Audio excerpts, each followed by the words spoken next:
Hey everyone, Discordian Kitty here. TruVillainManny and I got to help Wochi host the Dungeon Dojo livestream of the Gamescom opening night, and we ended up having so many fantastic conversations relevant to the Hail Xal'atath podcast, we decided, with permission, to release it as a special episode.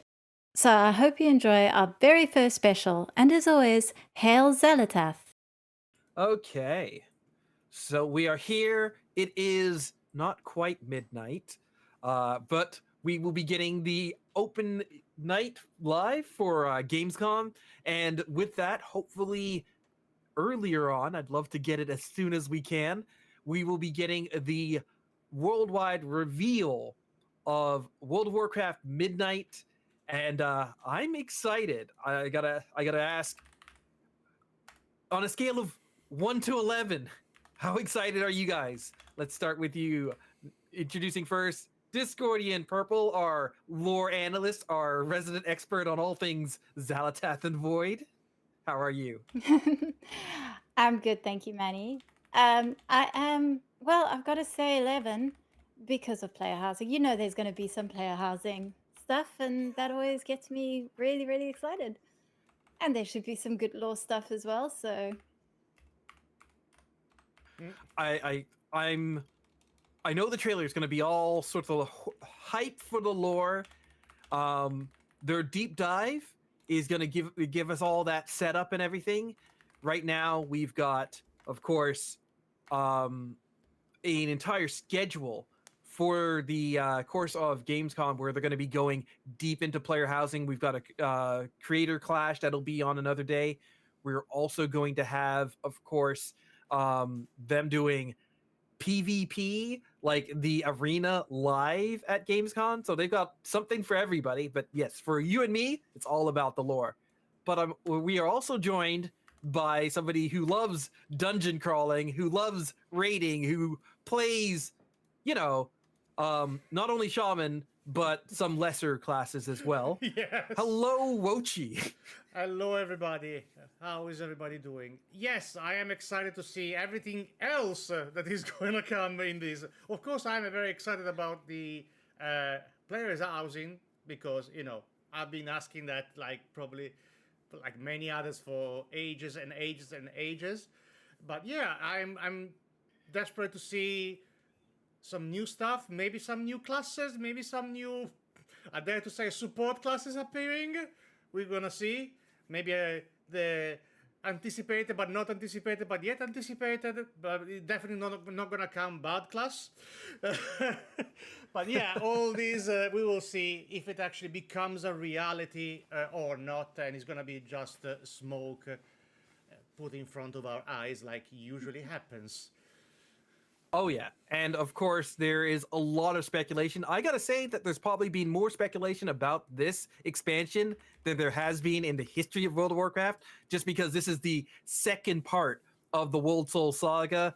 We've had a lot of people who have had that name for a long time, have known about a few details, and so there's been all this speculation. And of course, throughout the War Within, they've been planting the seeds. What's going to happen with the Haraneer? What's going to happen with the Arathi? So everybody here has a lot of speculation, and we have a bingo card with some of that speculation where all of you guys can play along with us. So if you put in chat !bingo, you will get your own bingo card. It's got the speculation. You just generate it, and it'll have a random order of various speculations, and we'll see who wins bingo in the end. But we will also have our bingo card pop up.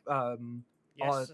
Yeah. I believe to my right. Wait, yes. which way am I pointing? Go. This way? That way. Yes. Correct. There we go. So you could play along with us, and obviously we've got some speculation here. I gotta ask you guys, of the stuff that we have, what do you guys think is the most likely, your strongest speculation? Let's start with you, Wochi. What do you think in here? Well, it's gonna be definitely. Let me double check again because I don't remember where I see. Well, Void Elf Demon Hunters is gonna definitely happen. I would love to see the Augie Walker rework, but also another appearance of Queen Ajara that only appeared for not long, and it is a very, very unfortunate. That's for me the biggest one. Okay, I'm not 100% with you on some of those, but we'll talk about that.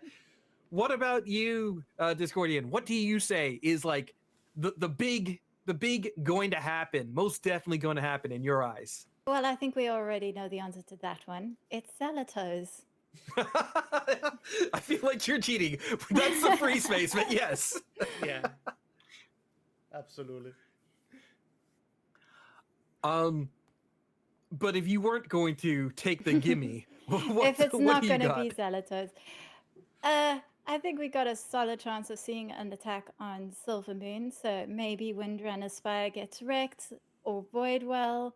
Void Elf Demon Hunters seems like a good one as well. And of course, an Arator glow up. That Arator glow up, I think, has already pretty much been confirmed. I'm not sure this is really a prediction at this point. There is like a short story that we got where they talked about him and his new tattoos and him being all edgy. Really, Void, Blood Elf, edgy Blood Elf. I think we've been to that well one too many times, which goes to my prediction, which is something nasty happened to the Sunwell, and we've got down there Void Well. So I'm thinking some sort of Sunwell corruption. Obviously, it is by the power of the Void. So Void Well, that's where my money is. But Absolutely. if you guys think any of these are crazy, or if you think any of these are guaranteed, again, ! Bingo, and you can generate your own sheet and play along with us. Cinematic. Yeah, coming. All right, we're going to switch right over then. There we go. My goodness, I didn't know it was going to go so fast. Sorry, he just said World of Warcraft cinematic. I don't know. Yeah, sorry for interrupting. I just went just in No, case. no. So we switched over scenes here, so you guys will see it along with us. And Yep. we will try to keep our reactions to the middle Yeah. until it's done. Let's go.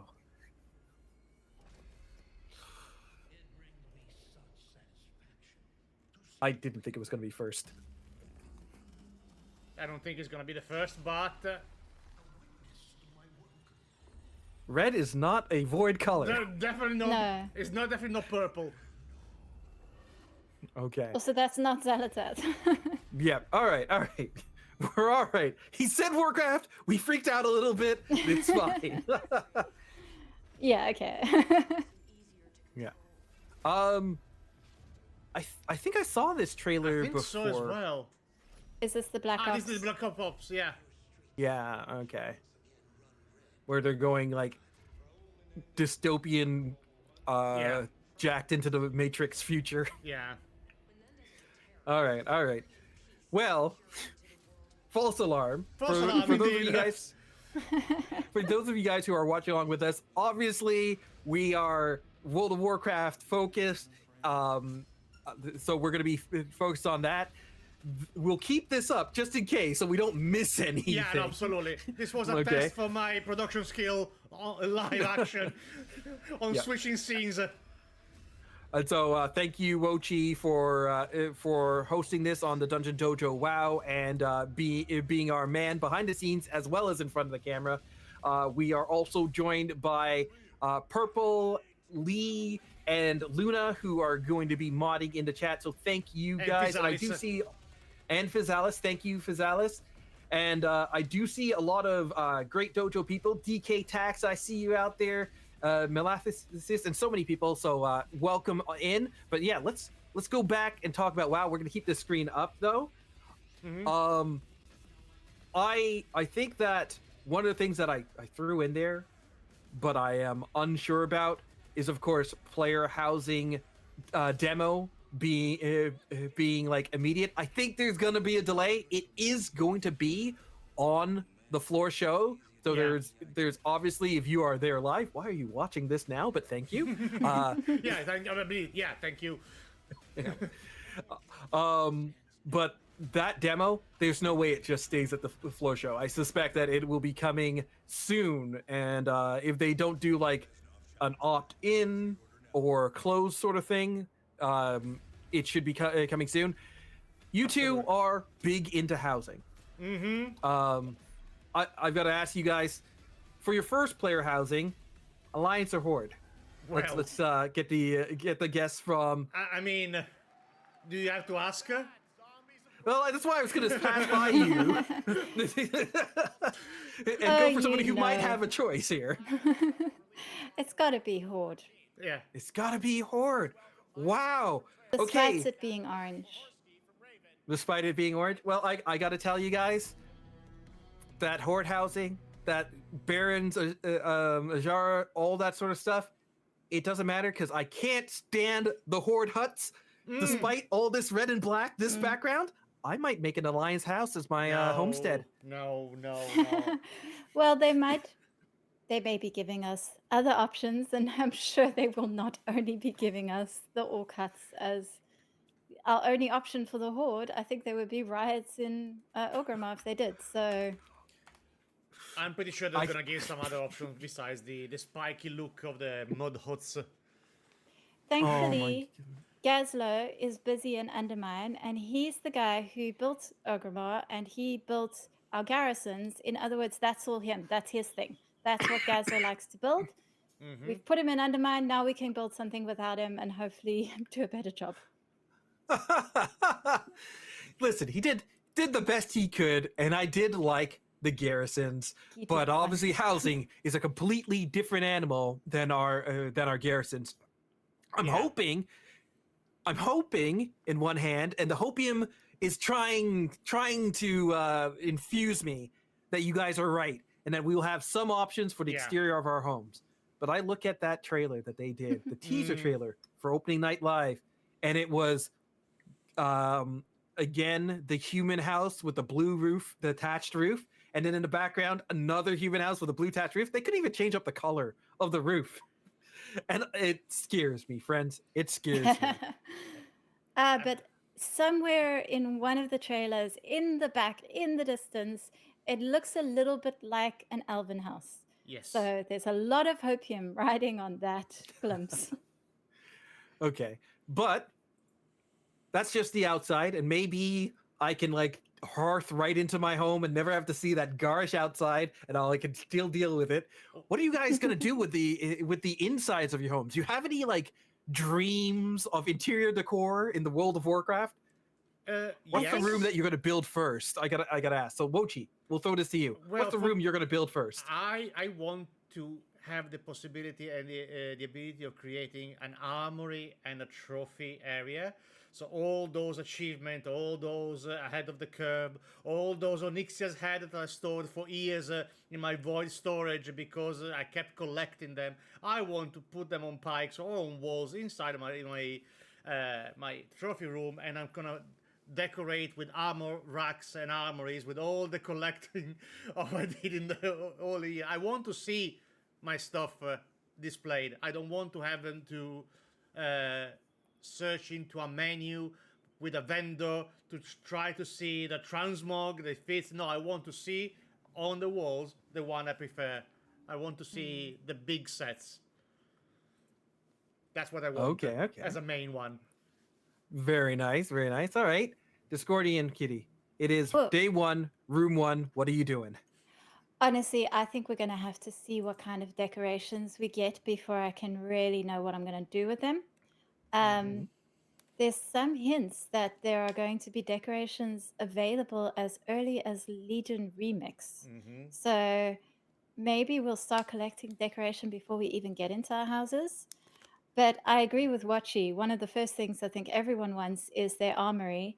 And for me in particular, I want mannequins that you can choose the race and the gender, because I want my female goblin mannequin. I don't want a male orc. I don't want a male human. I want my female goblin mannequin to wear my outfits. Yeah, absolutely. I mean, I look at the traders post and I see the mannequins that they have there, and I think like that was part of their seating. So I think that like, yeah, I think that is less hopium and closer to reality. I'm hoping that you get that there. All right. For me, I guess I'm an oddball. I want to do a kitchen because what is a house without a kitchen? I Yeah. would love to do a wonderful kitchen. I don't even know what I would do for a fridge. It feels like the part of the furniture that they're most likely to miss. I mean, is the fridge. you are a shaman. Just throw some ice lances and ice bolts to that, and throw shock and make some ice. I mean, is that easy? It would be great if I could have an ice elemental that is just keeping my meat cold. It just stands there holding your meat. A little ice elemental in his own little house inside the fridge that just does the freezing inside there, and it's just perfect. And a fire elemental in the hob just to cook. Perfect. And you can make it like the Pandarian elementals too, so they're not like big and vicious looking. They're like cute little little giggle as it freezes your food. That would be amazing. That would be fantastic. That would be great. Yeah. Yeah. I thought I saw. No, never mind. No, another false alarm. Okay. I'm very, very excited. Yeah. Oh yeah, you are clearly at 11. I am excited as well. I feel like they've got to sell this to me. Like we talked about it. Discordian Kitty and I do a show called Hail Xal'atath, where we talk all about lore and such. And in one of the later episodes, we were talking about like how the story has sort of like had a number of hiccups because of staffing changes and world events and all that sort of stuff.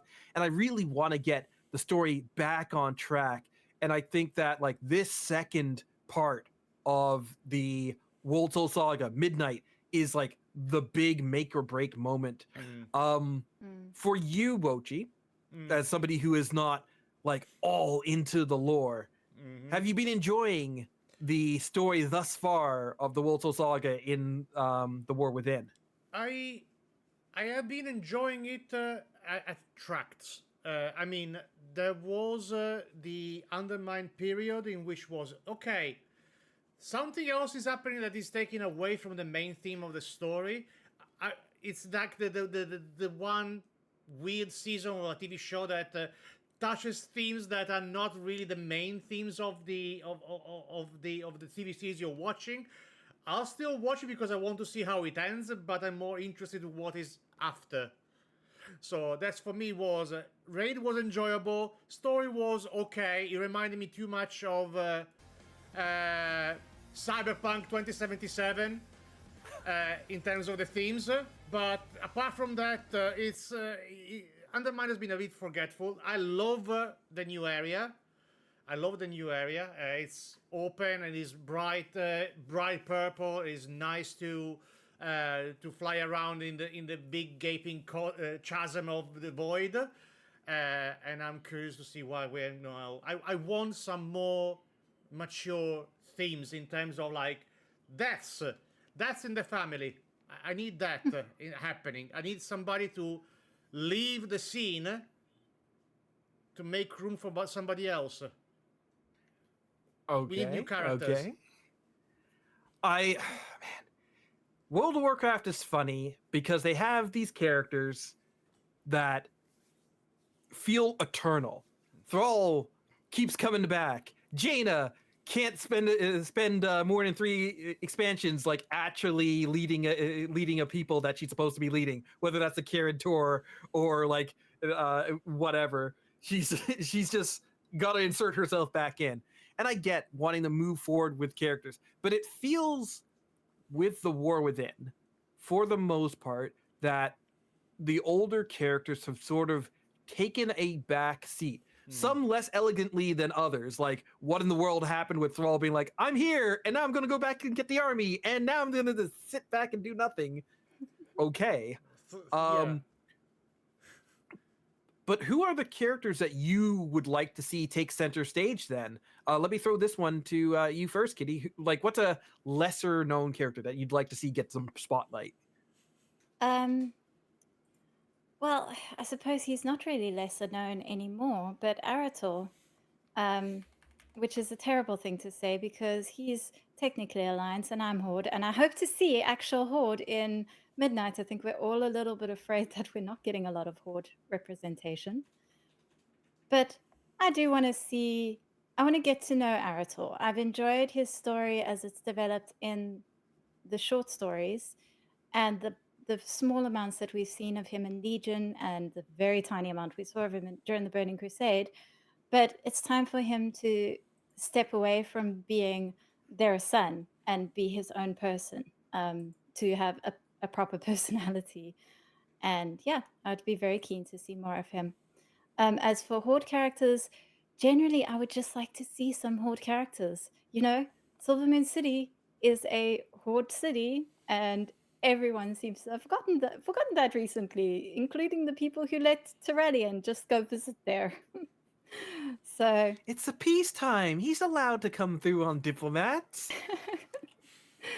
some Lorthamar would be nice, some Delisha would be nice. Maybe they could have some story that is more about more than just their relationship with each other. And of course, I am looking forward to seeing Ashara again, because you know she's got to come back. Like she has been biding her time. And Midnight is about all the elven races, and the Naga are an elven race. So it would be awesome to see her again. Okay. That's funny you call the Naga an elven race. That's kind of like saying like the Withered are an elven race. Yeah. Well, It's technically they are. they've got. Do they have pointy ears? assuming that it does have to come off. I like that. I like that. I would definitely want to see the elves really kind of come back together. One thing I would hate to see from like this reunification, or not even a reunification, but this reunion of the elven races, is any shape or form of a council. Let me just say no. No. We do not need the elf council. No, please no. Please but no. there is something that the elves have that I'm hoping gets spread, if not further around elves, to like more races in general. And that is one of our predictions. It's demon hunters. For so long, demon hunters have been strictly blood elf or night elf. Now, in the Koresh side stories, you can find a void elf that has made a deal with a demon hunter, and everybody is saying like, oh man, new third spec for demon hunters, void demon hunter. And of course there is the fight that is the optional fight in the raid. But the other half of that, the half that I don't know why is getting such little attention, is void elf demon hunters. This is what I'm thinking is like basically a shoe-in. But it can't just be void elves, right? It's got to be. It's got to have. It's got to have some balance. So Nightborn seems good, even though they haven't done much story on that. Do you think it goes further than that? Wochi, what are the races that you would see get to become demon hunters? Well, definitely the Nightborn to balance the potential void elves. I'm not sure though that other races can fit the theme of the hunt. Because other races have a different concept of hunting or things like this. I never see like well, a Tauren void, a Tauren demon hunter definitely doesn't fit. An orc doesn't really fit. Troll at a push could potentially be, but as a push, honestly, the slender figure of an elf model fits better with the movement. I know that there is the meme that we finally have rogue torrents. Still, it doesn't really fit the aesthetic, the concept of a demon hunter that has to work in the shadow, work like an agile, swift killer. I don't see other races that can possibly fit the bill for that, unfortunately. So for me, it has to stop for Void Elf and Nightborn. Okay, all right. Do you agree with that, Discordian, or do you have other races in mind? Well, apart from thinking that Tauren should be every class, just because it's always so funny, and the same for goblins.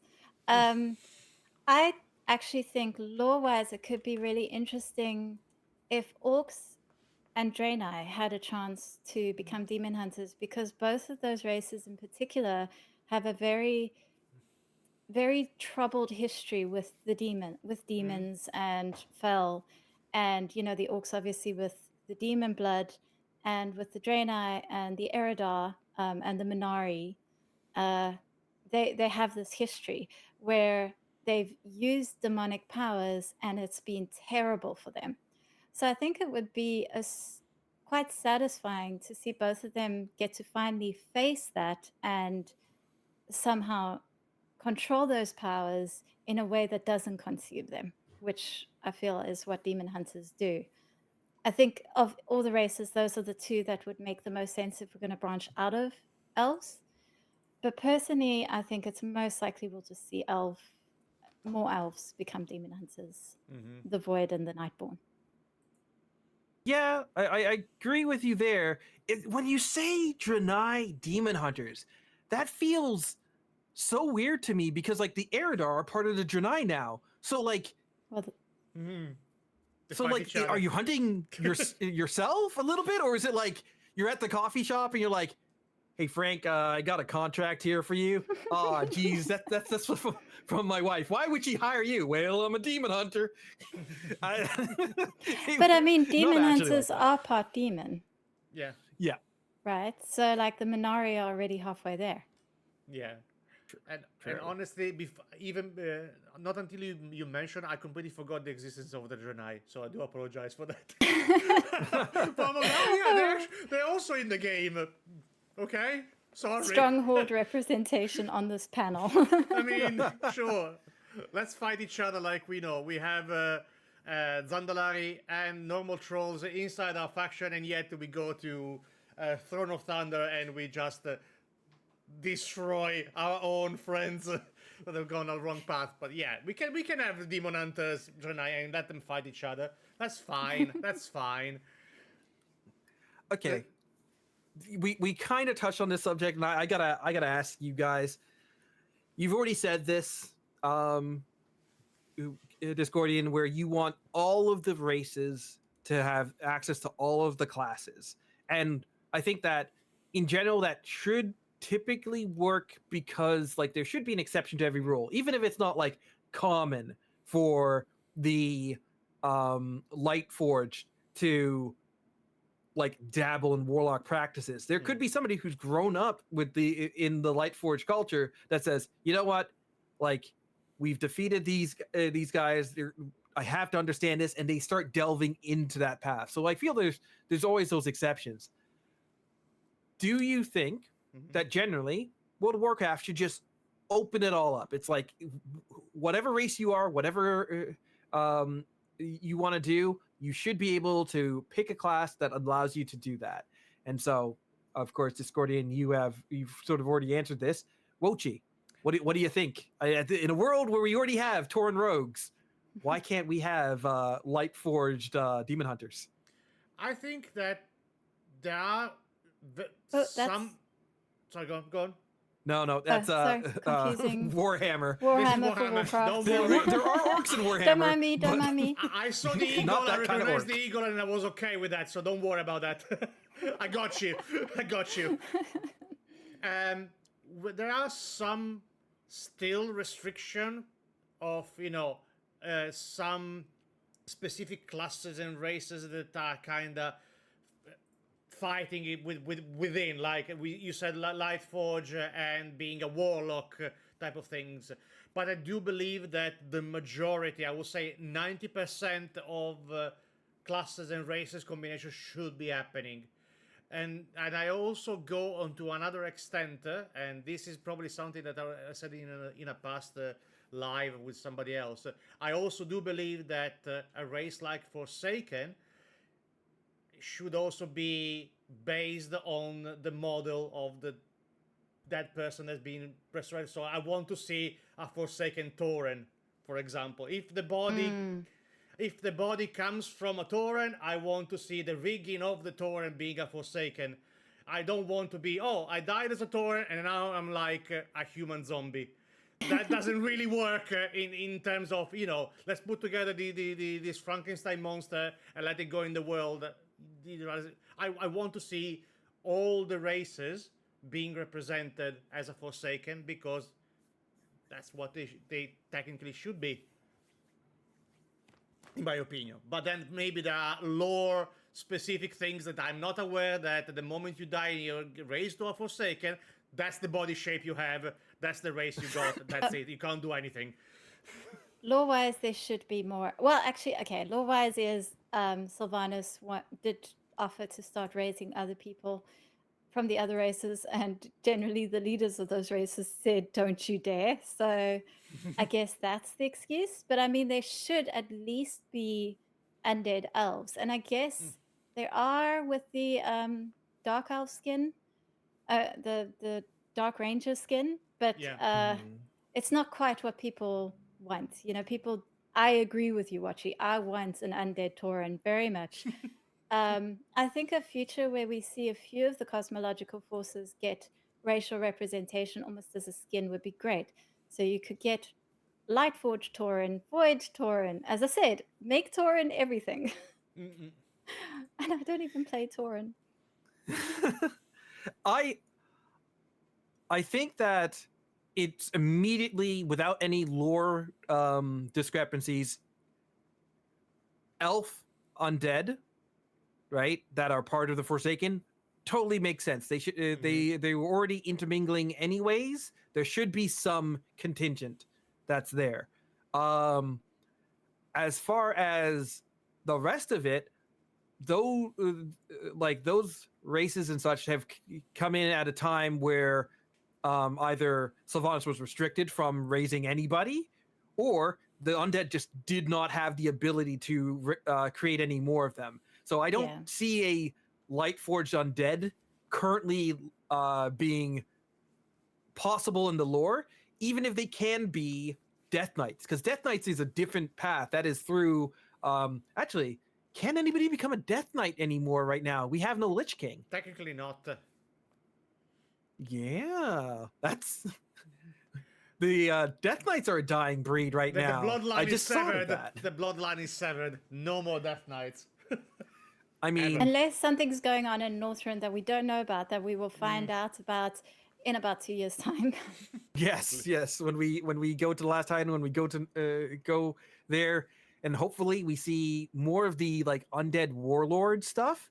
I would love to see that, but that is far in the future. We still got to get through midnight.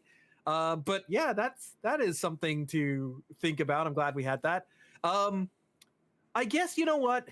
Open it all up and the lore can catch up eventually.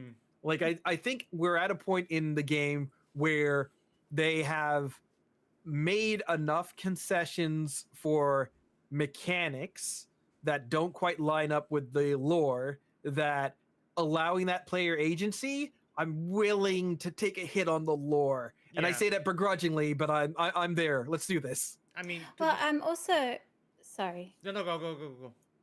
I also really enjoy when they do put the effort in to write in reasons for the different the new options. It's often really great. Sometimes it takes a minute for them to get there, but like the Draenei rogues being basically space pirates is so great, and orc priests as well. Once upon a time, orc priests were impossible. It was something that Turalyon, it helped him feel like he could fight the Horde, because he realized the orcs couldn't feel the light, and surprise, they can, but it's different for them. It's not the same as the human experience of the light. And that's one of the reasons why I do want to see these things get opened up, because I think that forces creativity in the lore and we start ending up going down really interesting routes, and there's a lot of interesting things to explore as a result. Plus, it just makes sense when people live together and work together and go to war together, and they start to be influenced by each other. Cultures do start to mix. People would want to learn from each other, and pick up different classes that they may not have been associated with previously. Yeah, and I want to make one hard exception right now until they do serious lore.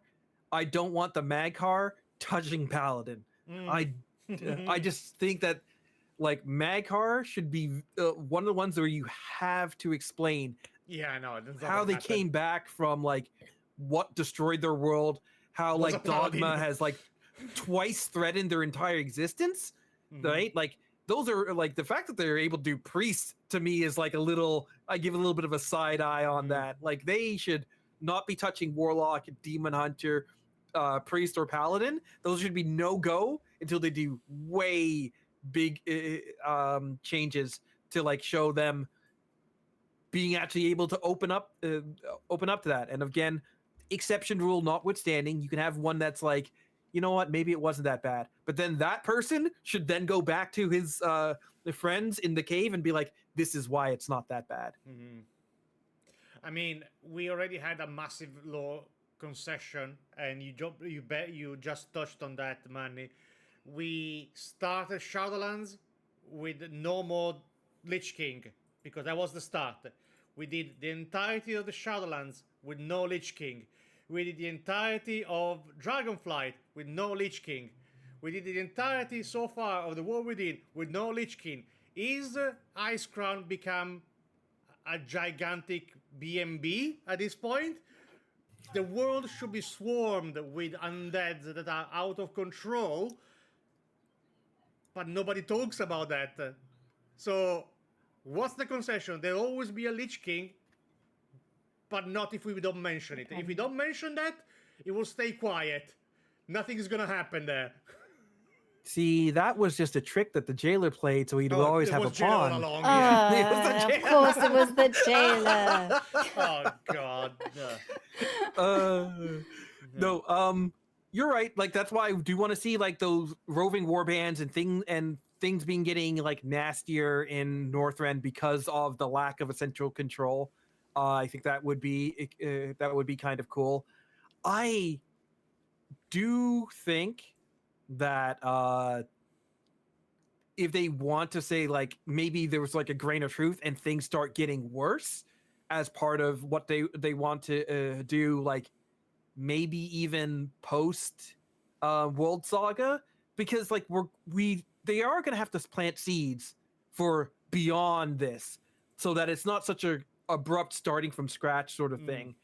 And that kind of leads to another one of our speculations, because I put it in there that we were going to be dealing after the initial part of like Quel'Thalas, that we were going to go west beyond the storm that has stopped so many people to the lands west of Kalimdor, the Arathi Empire.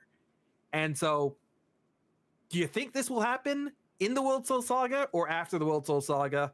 Let's throw this to you first, Discordian. Well, I changed my answer on this one every time I'm asked it.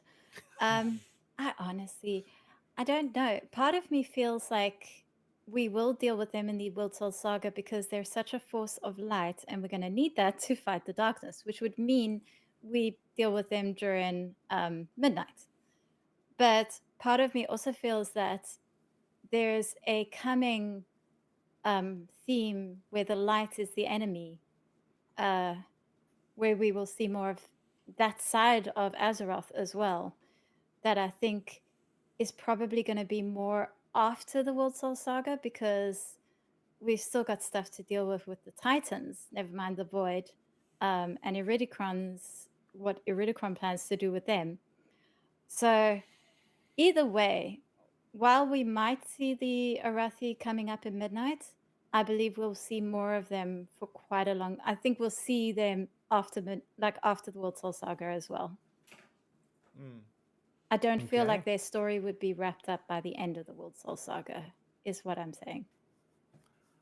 I would love that. I think that World of Warcraft has had a problem for a long time of killing off good enemy factions, good enemies, and not letting them continue on. Some of the best enemies that we've had are the ones that have like gone away and come back. So like Ashara, I'm so glad they didn't kill her in BFA. Like it was great to have her in BFA. It was great to have her live through BFA. And yeah, we could have the Arathi where it is like, oh, this is the Arathi war fleet and they're on this and they've come through and like we fight them back and it's like, okay, we managed to fight them back, but we have to deal with the Arathi, and that becomes something that we deal with after the immediate threat of Xal'atath. I like that plot. Like it's kind of like the Arathi Empire. This is not shade. This is giving an analog the best I can. It's like the Scarlet the Scarlet Brotherhood, the Scarlet Scourge, whatever version of the Scarlets that you want to talk about, where they persisted through and were adversaries in multiple expansions. And so like the Naga and Ashara are much the same. I would like to see them do the same for the Arathi. Trolls have also been the same. Various troll factions don't get killed. We didn't kill the Arathi. We didn't destroy every single troll that was in Zolgrub or Zolamon or whatever. But I feel like the trolls kind of are gonna show back up in this expansion. Good chance, yes, Wochi? I hope so, but I also have my very own theory about the future of what is happening with this storyline and everything else. I would love to see in a very hypothetical world that our world soul finally awakens, and by awakening, it creates new land masses on the other side of the world that we don't see, and that becomes WoW 2. So when you create your own character, you can be deciding, I'm a veteran of all the worlds, I'm gonna be creating my character in Kalimdor, or I'm a new fresh character, just come up to the world because the world soul has been awakened, and I'm gonna be exploring the other side of the world as my main area. And my main side is also to new continent, to start the game fresh with a new continent, variation on the races, maybe new races. So that's me saying, yes, we're going west, but not maybe immediately, but at the end of this saga, because we have a new world within the world to explore. That is ambitious. That is a big thing. Man, I could talk about various parts of that, but I'm gonna pass this to Discordian. What's your take? Well, I was just thinking that's very ambitious. Yeah, It I certainly know. would be cool. Absolutely. I think everyone would enjoy that, especially if done well.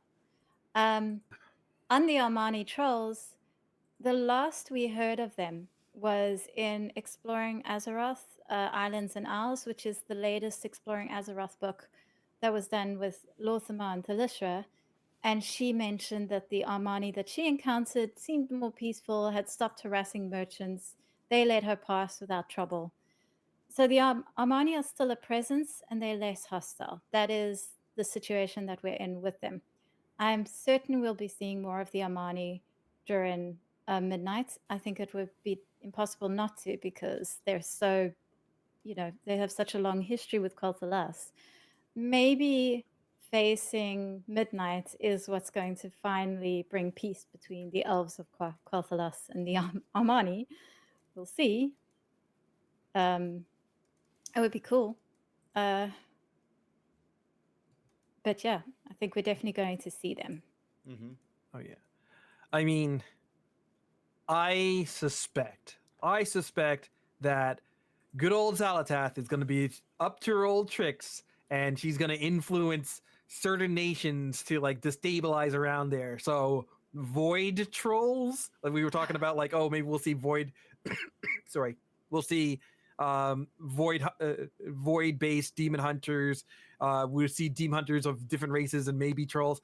I don't know if trolls would be demon hunters. I feel like the shadow hunters thing is something I would have loved to have seen more of. In my mind, when they put demon hunters onto different races, so like that they're not elves. I'd love to see the demon forms also change to be like racially different. But separately, I think that like Xal'atath corrupting the Amani so that they're like now on the warpath seems very very likely, very much part of her entire game plan. Even though she has her own army now, just why not twist that knife in the back of like how many different factions? I don't want her to suddenly stop being the Zalatas we all know and love just because she got a little bit of power in her jewelry.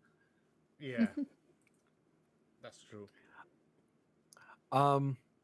But if they are going to go down that path, creating like these different forms for like Amani that they get to use for every player to see against in NPCs, and then switching that over for players to use after the expansion or even during the expansion if they want to do that.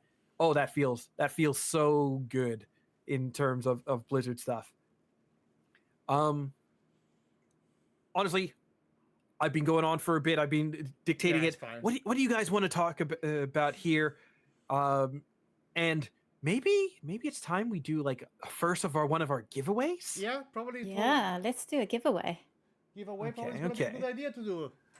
All right, we're gonna give you guys a little bit of time. We're gonna start a giveaway pretty quickly, but we'll put out posts on socials. You guys, if you want to get in there, we'll be starting the giveaway up pretty soon. I believe the first giveaway is a Murloc transmogrifier. So if you want to ditch your race for a little bit of time and play Murlocs, which are not currently playable, and I don't think any of us have guessed that as a player race.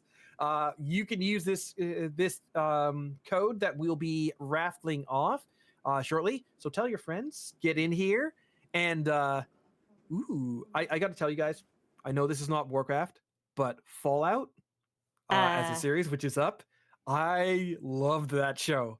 Big fan as well. So I'm really looking forward to season 2. I'm actually kind of tuned into this. But I'll we're here for Warcraft. I get it.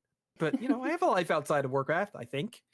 This room doesn't show it. Wait, no, look, there's that video game. That's pretty close.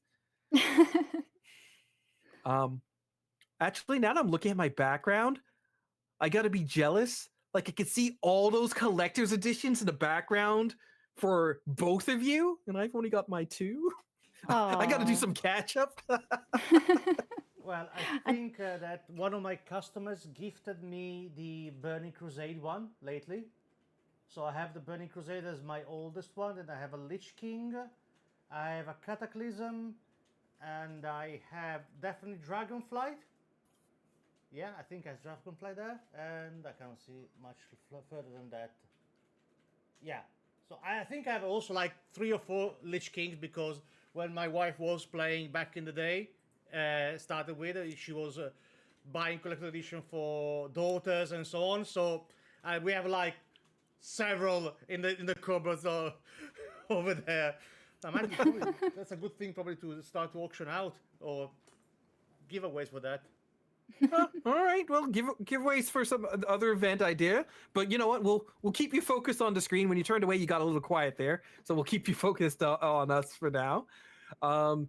Are we ready to start the giveaway? Wochi, yeah, the tweet is going out as we speak, so I can start to do the giveaway in chat while the tweet goes out as we speak. Bear with me a second. I'm gonna.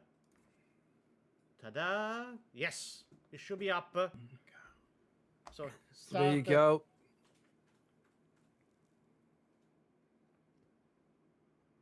And the event is currently muted so that we can talk about Warcraft. They're currently talking about oh my god, why am I forgetting Fallout? Anyways, yeah, they're currently talking about Fallout. We are focused on Midnight World Warcraft here, but we'll definitely do that. Make sure that you are putting !ticket so you can get in on this first of many raffle stuff that we'll be giving out.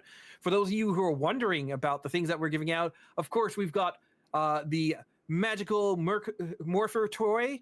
We have the pet as well, and we have some bundles which include transmog and a mount. Actually, two mounts and 4 different transmogs sets. So there's some big stuff. All of that provided to us by Blizzard #WoW partner, or I believe it's WoW partner. This might be because of the partner Discord system as well. Now, beyond that, what are you guys excited about for midnight? What's the like? Honestly, we haven't talked about classes. We had hero classes, and they said that they want to be willing to keep something. So hero classes are going to persist through. Do we think we're going to be getting some additional twists to like what we do with our characters? Do we think that there's going to be some new way to play? Or do you think it's going to be mostly the same? I'll throw this to you, Wochi. Do you got any? You got some ambitious ideas? You got any ambitious ideas about character progression in Midnight? It might be that we get additional hero traits that we can swap around, and I believe that limiting to just, I know that is a pain to balance everything. We are really witnessing it right now, that the currently existing specs are very hard to balance out. Is either going to be something that replaces the current hero talents, or something that adds to our current hero talent, or maybe additional combination of ways to play. I still think that they're not going to be leaving the hero talents as they are with just those 10 points, because of course there's going to be a new level cap, and I don't see them adding more base talents to the talent screen. So is that going to be additional one, or rework, or more points to put in? Definitely something has to be done, because they said that the hero talents were core, and if they are core, they have to stay forever. I would say forever is a big term, but it has to stay. They have to stay in some form of incarnation. I would say that probably we're gonna get 1 or 2 additional per class. That's my safest bet, if they want to expand on that. All right, 1 additional point or 2 per class. Huh. All right. Miss Discordian Kitty, what do you think we're gonna get in terms of player progression? Well, I am constantly kind of hoping that they tweak hero talents to understand the difference between wanting an aesthetic change and wanting a player power change. Ideally for me, hero talent specs would be aesthetics only. It would just change, it would be like class skins. So you're still the same class, but now you're still a hunter, but now you're a dark ranger. Um, which is what they're trying to do. But the problem is, by tying it into player power, a lot of people are feeling like they can't get the role play they want, because they have to go for optimum power. So ideally, that's what I would like to see. I think what is going to happen is we'll probably get extra specs for a lot of the talent trees. Maybe everyone will get a 3rd spec. That would be quite ambitious, though. But maybe some sort of combination spec, so that there's like 3 that sort of mix in with each other. I don't think we're going to have a new class. Not this expansion. Honestly, I'm always a little surprised when they do bring in a new class, because it seems like such a nightmare to balance the game, that every time they do, aren't they just making it worse, more difficult? And I know there are certain classes that people have been talking about for a long time, like Tinker, and for me, Bard. I don't think there's anything in particular that's really thoroughly part of the lore enough to justify it. Like with Demon Hunter, you had to have Demon Hunters in the Legion expansion. Like, you had to. If you're going to bring Illidan back, you got to bring back Demon Hunters. With Dragonflight, they felt that if you're going to fight, if you're going to be involved in dragons, you should play a dragon. It's interesting how they chose to interpret that, but that was the reasoning behind the Drakthir race and class. Whereas something like, I would feel like you need a really good reason to introduce a new class at this stage, and I don't think there's anything that springs to mind. With Midnight, it's so much more likely that we're going to get more race class combinations. I think there's good reason to introduce more people to these powers. There's not so much good reason to introduce a whole new class. Okay. I mean, you guys touched on some interesting points there. I think that they're going to have to give us some sort of goodie and doodad as we level up. So like, additional points towards something. I'm not sure if it's going to be in the hero tree. Like when you look at the hero tree, they sort of separated it off from the main talents so that it wouldn't just be more talents going further down. I think that the hero tree can be expanded to go a bit further down in terms of just power, like where it's like, oh, you're now delving deeper into that hero tree power, and that. But like, because the hero tree is set up in a way that whatever those abilities are, you get all of them. It's no longer a choice. I think that's less of a balancing issue because everybody who picks this talent tree is going to have all of the power in that talent tree. Yeah. I think that Discordian, you touched on something solid about like, when they add in these new talents, when they add in these new classes, it's a balancing nightmare. Yeah. And it's more for them to deal with. And that reminds me of Ogvoker. Ogvoker is in such a place right now. And one of the things in our bingo card, remember, you can play along with us by putting in !bingo to bring up your own bingo card. But one of those spaces is an Ogvoker rework. And that's my big thing. I suspect that we are going to see Ogvokers getting completely changed. But I don't think that there's a way that you can change them that isn't another set of balancing issues. So I'm going to throw in Ogvoker becomes a tank. Ooh.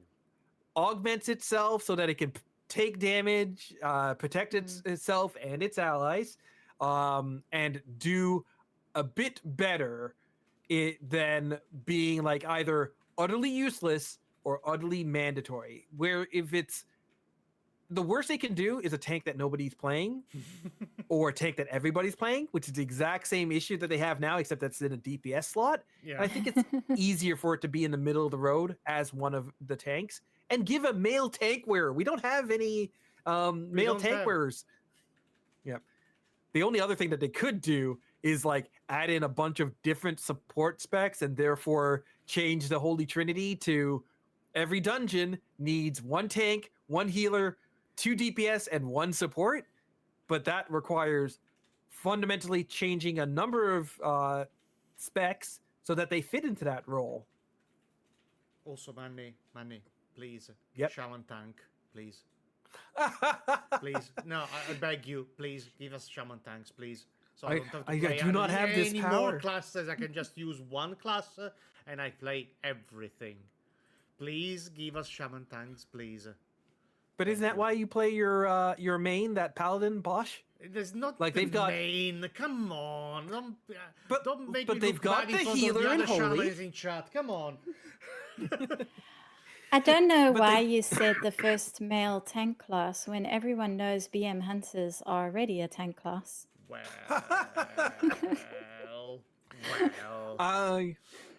I wish when they had redone survival. Sorry, guys, my throat is killing me. I wish that when they had redone survival, they had made it a tank. Like the hunter that knows how to survive is clearly a tank. But I know that now that survival has been around for a bit, is the melee hunter, and there are people who enjoy melee hunter survival. So I don't want to take that away from them, and they can enjoy that. but Wochi, you're saying Shaman Tank, Earth Warder. What's the spec that you would like to see, Discordian Kitty, if you could create a spec for already existing class? And it can't beat a Demon Hunter. We've already gone through that. Oh, well, I want to steal the Bard class as a hunter spec, where now our ranged instrument is harps and other instruments. It's not very well thought out, but I want to play a Bard, but I don't want to not play a hunter. So that feels like the good combination to me. What you're saying about augmented evokers, I think that's a really good idea to switch them to tank. I think with any other class, it would be more difficult.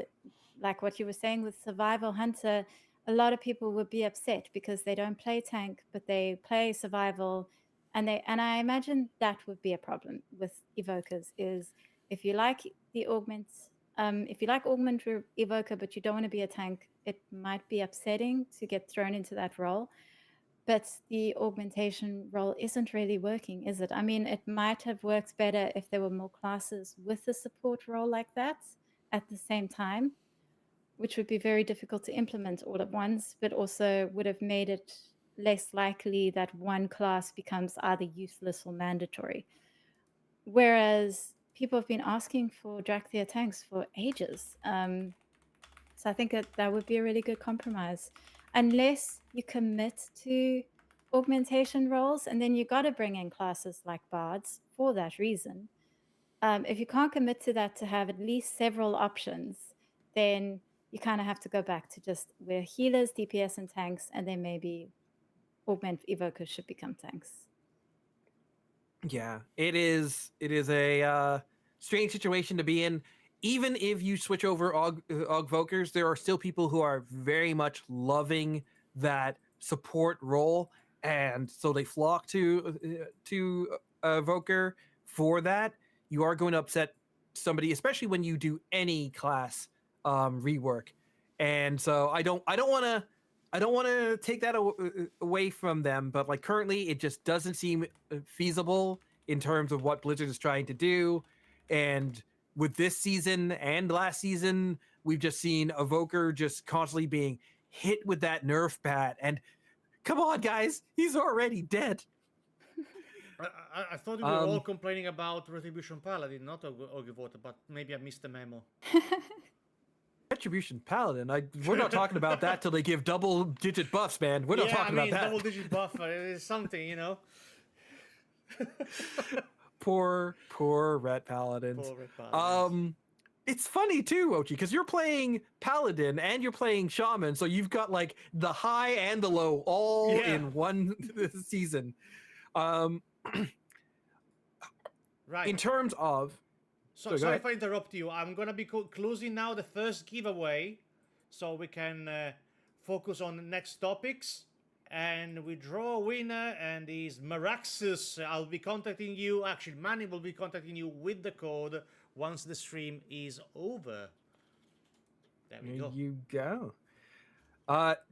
Just remember, guys, we're going to be doing a lot of giveaways throughout this. So stick around. I believe now that that's done, getting the ticket again once will be open once we start the next giveaway. Yes, correct. Okay. All right. Now, this is the World Soul Saga. This is the trilogy that is supposed to pull in all of these loose ends and finally tie things up as we move into the next part of World of Warcraft. Not WoW 2.0 like you were saying, Wochi, but the next phase, I would say.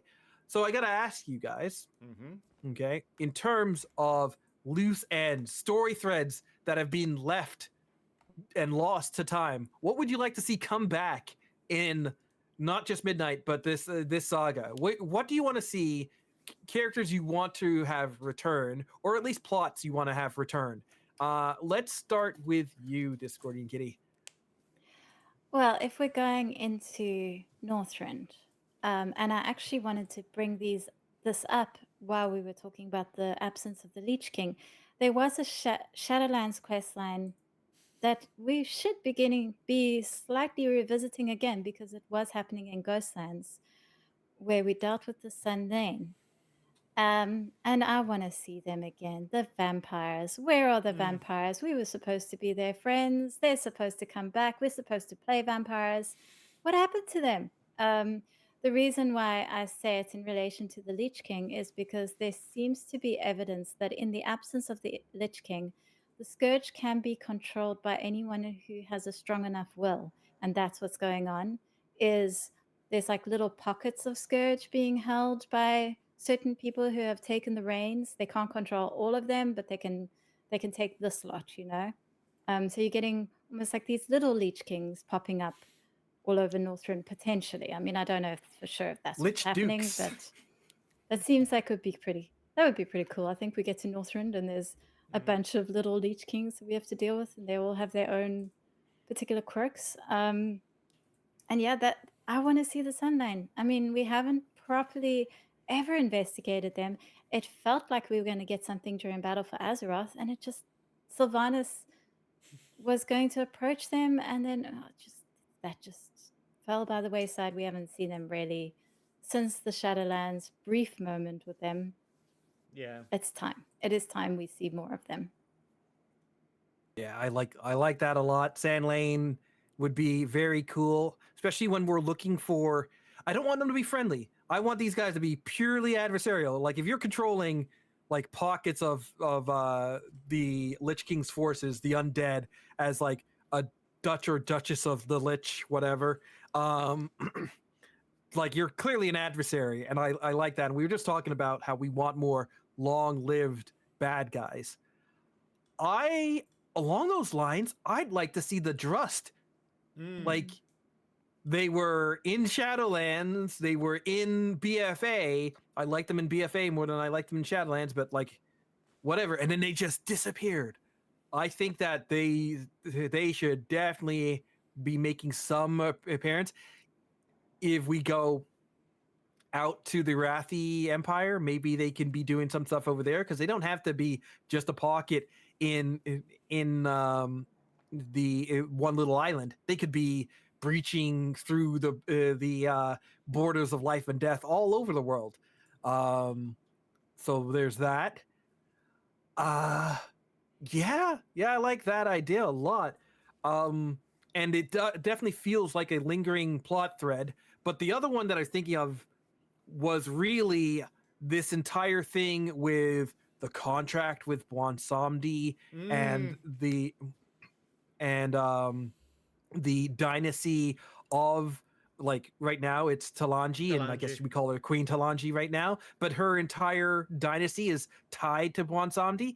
Right now it feels like they're on fairly good terms, but there was this entire thing about like the lore of King's power being imbued into Vol'jin, and his story not quite being done yet. And it feels like they forgot his story hasn't quite been done yet. So I would love to see that.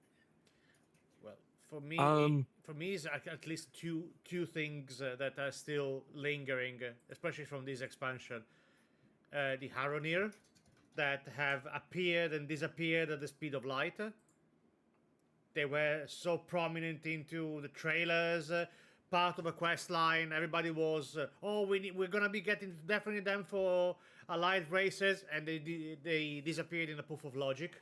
They just poof, they never existed. We abandoned that area because we're now working on first in Undermine and now in the Void. That area of the world is not exist anymore. We don't need the irony. Let's move on. More important things to do. Void Lords. But the other one, as a Horde player, is we still have a council for the Horde that doesn't do anything. They don't make any decision. They are not part of the story. Thrall arrives and says, I am back. Let's go to these new places. And then he disappeared as well. He disappeared from trailers. He disappeared from storylines.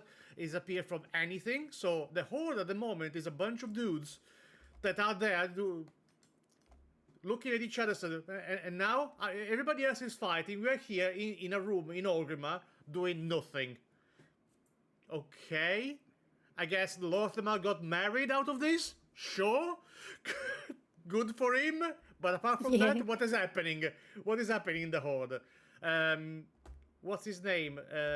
Forgive me for the lack of knowledge for the name at the moment. My brain is not working. The partner of Illyria, help me. Help me with the name. The Turalyon. Thank you. Turalyon is trying to wage war against anybody. He still wants to annihilate the Horde. We're not That's doing not anything, fair. so yeah, it is. It is. He still wants. He doesn't really like us, but He doesn't, but he's reigned over the most peaceful period between the Alliance and Horde in living memory. He deserves some props. As much as I hope he dies this expansion. But you know why this is the most peaceful moment in his reign? It's because the Horde is doing nothing. The only thing that the Horde is doing is helping the Alliance against all these big threats. They're doing nothing. There is no leadership. There is no overarching plot. There is no Garrosh that say, let's burn everything. There's no Sylvana that say, let's do some marshmallow out of elves. There's nothing happening. And of course he's reigning in peace because there are bigger bodies that is not the Horde.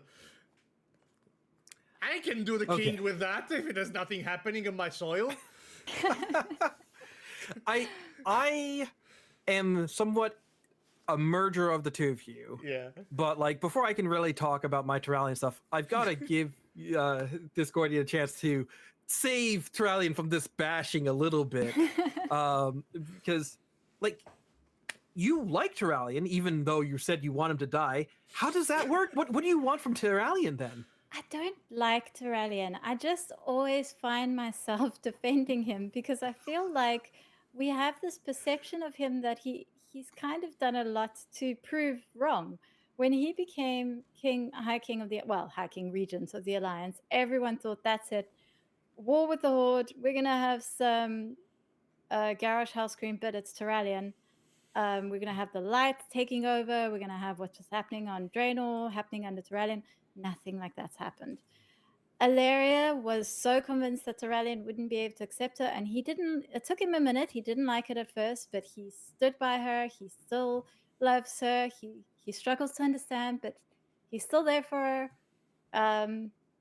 He goes to Alliance cities and doesn't offend them, which I mean, I assume he's good with them then. Elven cities. He was a bit tetchy when we saw him on the shores of Khazar, but he got over it. And he doesn't seem like he's about to start chopping off heads. Even though everyone is so convinced he is going to, he doesn't.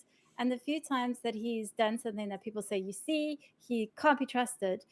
For example, when the Drakthir joined the Alliance and Horde, Turalyon was like, maybe we should just keep an eye on them. And that was fair. I mean, the Alliance have a very, very long history with dragons and dragons not being good for the Alliance. It's not entirely unreasonable to go, maybe we should just in case we've got a second Onyxia in this lot, you just watch them. He didn't attack the Drakthir. Everything was fine after that moment. He just wanted to keep an eye on them for a bit. So I feel like he's done a lot to prove himself a peaceful and reasonably open-minded leader for someone who clearly isn't very open-minded personally. He still manages to see past whatever his hang-ups are. So that's what I say. You see, I'm always defending him, and yet I don't like him. I find him incredibly dull. And I'm kind of hoping he dies in midnight.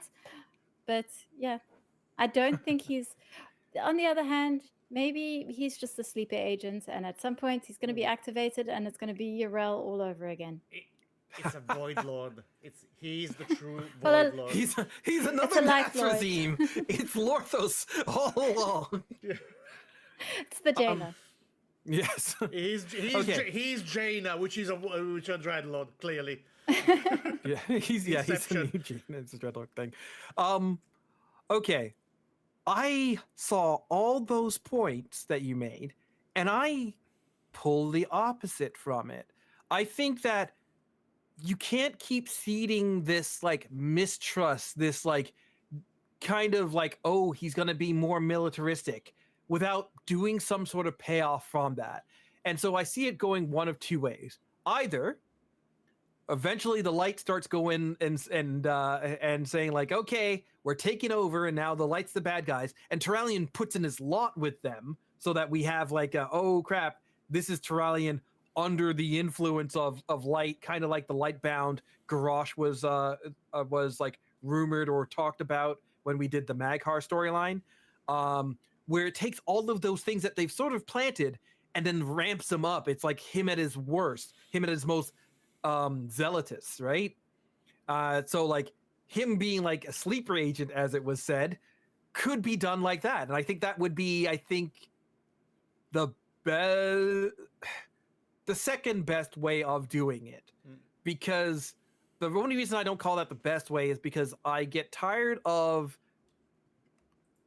orc bad all along, human got corrupted to be bad and was never bad in the first place. Like, people could just be bad. Like, and so I would like him to maybe go down a similar role to Garrosh, where like he gets burned, maybe something happens to Ilaria, like that, like, oh, I shouldn't have trusted you in the first place, which is something Ilaria's sort of gone through just now, where it's like, oh, every time I get close to somebody, they betray me, or they falter, or they fall short. And so if he falters, if Turalyon falters, and Ilaria's in that mindset, is that where the break happens, and it's not really either of their fault? Like, hey, you can't blame him for faltering when all of this stuff is happening, and you can't blame her trust for being at an all-time low when the person she felt was a mentor arguably somewhat betrayed her. I have issues about that. Anyways, I think that like that could be a way that you use what's come through and make it a very natural storyline.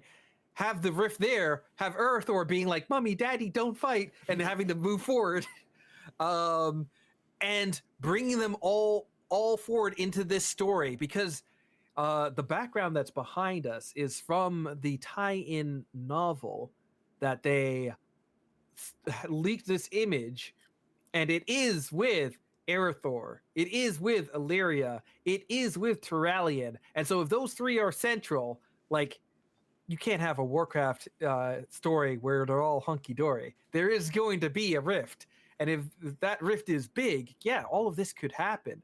Who do I want to survive out of that?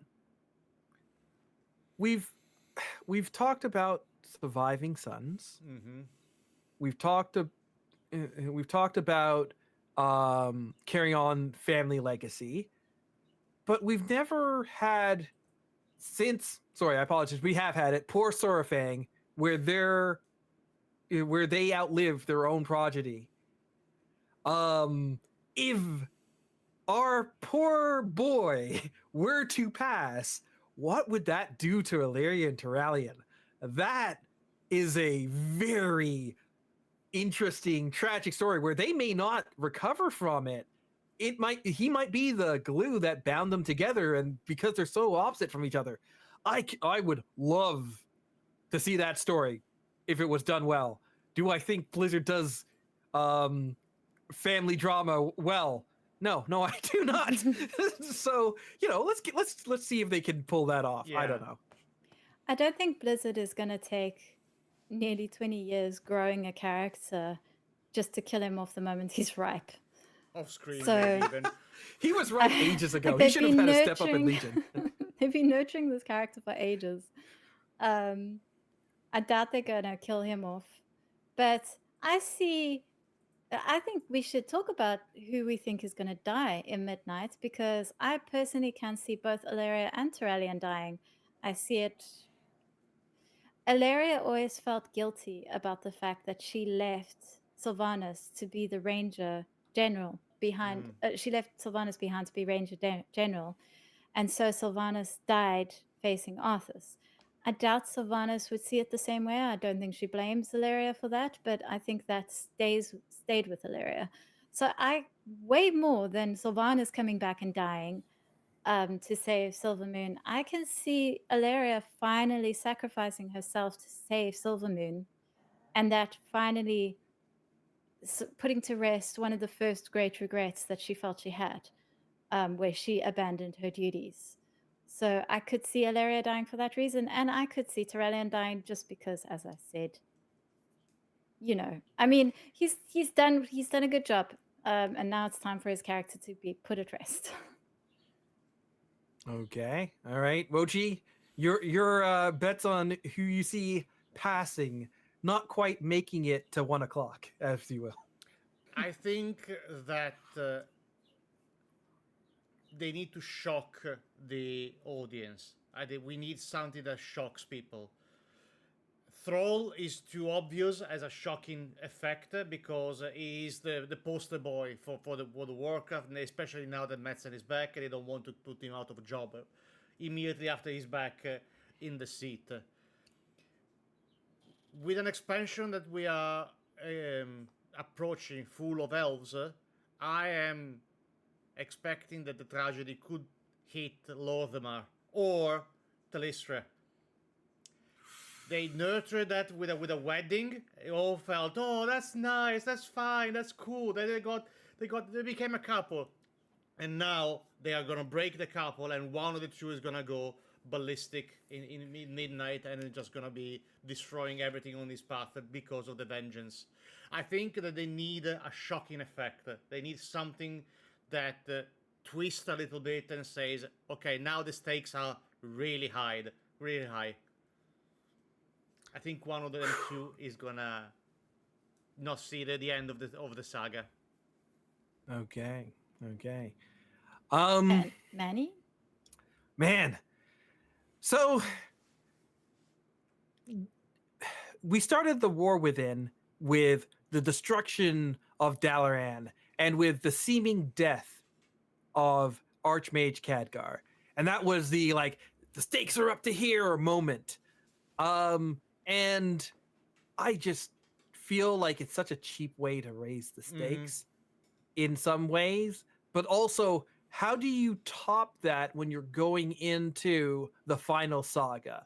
So, who do I think is going to be dying early in this expansion? I think Midnight is going to see a decimation of a major city, the decimation of Silvermoon. And in that way, it will show stakes. Like there will be so many lives lost, but very few named lives lost. Like I suspect it's going to be like, hello, Captain blah, blah, blah. You're such an eager recruit. Yes, he's been my band for quite a while now while you've been off in Dorne and so forth. And then poor Captain Expendable's dead, right? All the red shirts. Yeah, he's literally, it's going to be like, why are all the Blood Elf uniforms suddenly like all gold and no red except for Captain Expendable here? That's basically that's what I see is going to be in the start. There will be people injured. There will be people who need to be taken away. Lorthmar, I think, will survive. I think he'll be injured and have to be taken away. And for a short time, it will be everybody else trying to say oh, we need to take back the city, that sort of thing. Oh, but the Sunwell's being corrupted and the entire city's covered with void energy. We can't get close. How are we going to get close? And that will be the thrust of the expansion, is retaking Silvermoon. And oh my goodness, if she completes corrupting the Sunwell, the void will be closer than it's ever been to destroying Azeroth or consuming the World Soul, whatever. I think that's how they set the stakes. But I'm going to throw in a bonus prediction. Ooh. The way that you up it is near the end of Midnight. We have a fight against Xal'atath or whoever is going to be Xal'atath's top lieutenant. And we're like, okay, we could finally stop Xal'atath. She's about to do her master stroke. Obviously, the raid happens and we stop her plan. But then she says, "Oh, it's a trick, and I'm going to kill you all anyways." And who saves us at the cost of their own life? That's when Illyria dies. Illyria makes the sacrifice, saving Silvermoon. But now we're up against Xal'atath without her quote unquote rival, without the person who was best situated to help us stop the Harbinger, and we go into midnight in this situation without the hero's hero, if you will, which is what Illyria's sort of been playing throughout this saga. And that's how you raise the stakes. Don't do the death early, do it late. Yeah. So I think I think Midnight is going to be an expansion where we end up losing at the end, because the prophecy is that, well, I mean, it's not really a prophecy, it's just the Iridicron telling us what's going to happen.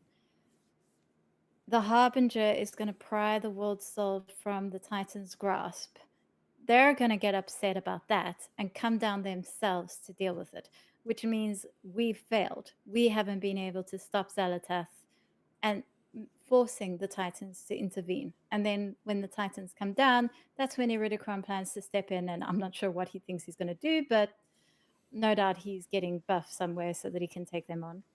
And I think for that reason, Zalatath has to win at the end of the War Within. Although, where is Zalatath by the last Titan? That's another question. Will she have... I mean, I guess she could be... I guess the Titans themselves could head down at the end of midnight, kicking off the last Titan. I'm not sure. But I suspect that the Sunwell will only get taken towards the end. I feel that one of the reasons why we're gathering in Silvermoon is because it's so important to protect the Sunwell. Maybe once Zalatath has the Sunwell, the power from the Sunwell, maybe only then she'll be powerful enough to take the World Soul. I mean, otherwise you'd assume she'd just go straight for the World Soul. You'd think the power of a Void Lord would be enough, but maybe it's not. So that's really my question to you. Do you think Zalatath survives this expansion, or are we going to kill her by the end of midnight? Wochi? I have a theory, and I'm pretty sure that some people here would not like this theory because I think it's very far-fetched, but it can be fitting. I think we are witnessing with this trilogy the World of Warcraft version of the first Star Wars trilogy.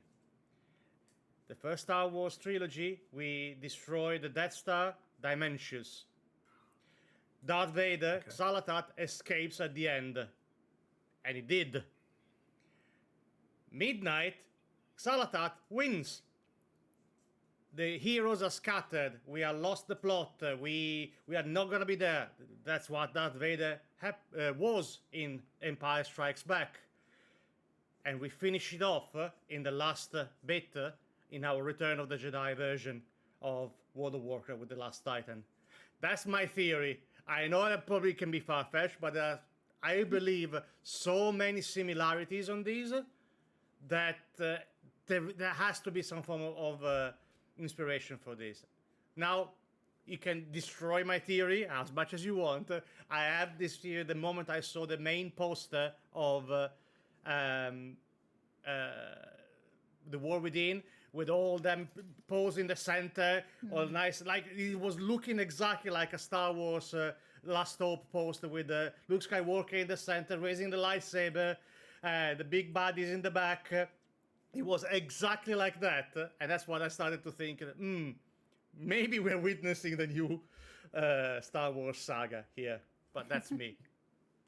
Okay. I mean, I like it. I like it in terms of like, I mean, any clean parallels like that is always fun. I think that one thing that we could take from this is that Xal'atath kind of, the way that they've built her up, she did, it's not going to be like she's Gul'dan, where she like ends an expansion, goes into the next expansion, and dies halfway through the next expansion. I feel she's got to be like the one that like carries all the way through to the end of of this saga. So here's my thought: if we were to have Zalatas trying to she's now got the power of Dementius, but she can't use it directly like Dementius did. Otherwise, Dementius would free himself. So she's got to be careful, strategic about how she uses his power, never fully unleashing the power all at once. Otherwise, Dementius reforms. That's my MacGuffin for this. But she uses the power to destroy the manifold. For those of you who need a reminder of what the manifold is, it's this thing they quickly talked about at the beginning of the War Within, and then stopped talking about it all. Let's bring that back. So the manifold, she's going to destroy the manifold so she can get directly to the world soul and start corrupting it with all the black blood that she's been pooling in reservoirs all over the place. Okay? What does she need to get to the manifold? She needs an entry point. And what does she use? The Sunwell. So that's how it all sort of comes together, right? There's a lot of both arcane and light energy within the Sunwell because it was made from a drop of blood from the original Soulwell. Sorry, I apologize. I forget what it was called originally. Because they restored the Sunwell made from a vial of water from the Well of Eternity. Well of Eternity. Thank you.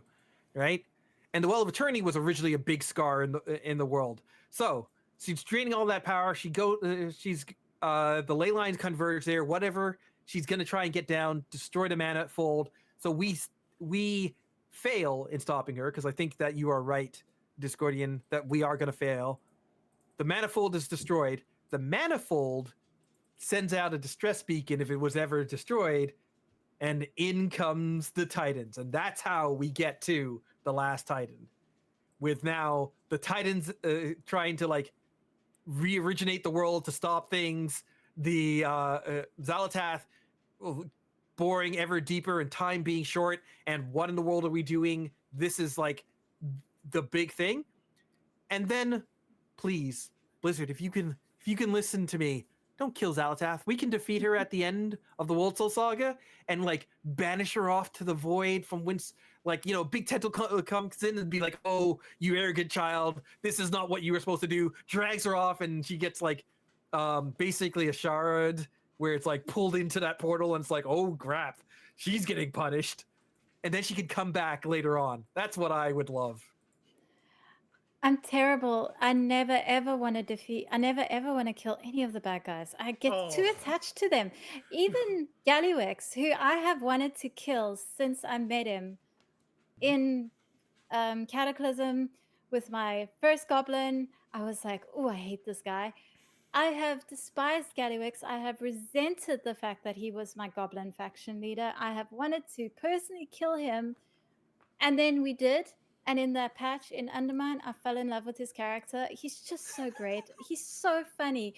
I love that was great. when everyone else is betrayed by Zalatath, they fall apart. They go, I thought you were, oh, and they get all upset and, they almost always defeated straight afterwards. Gallywix is like, I don't need you, because he never needed Zalatath to tell him he was great. He was like, I am great. Gallywix is the best. And now I'm like clinging on to the hope that he somehow did survive dying because he had to deal with brokers when they were in the Shadowlands. And I cannot let go of a villain. I'm awful. I love them all.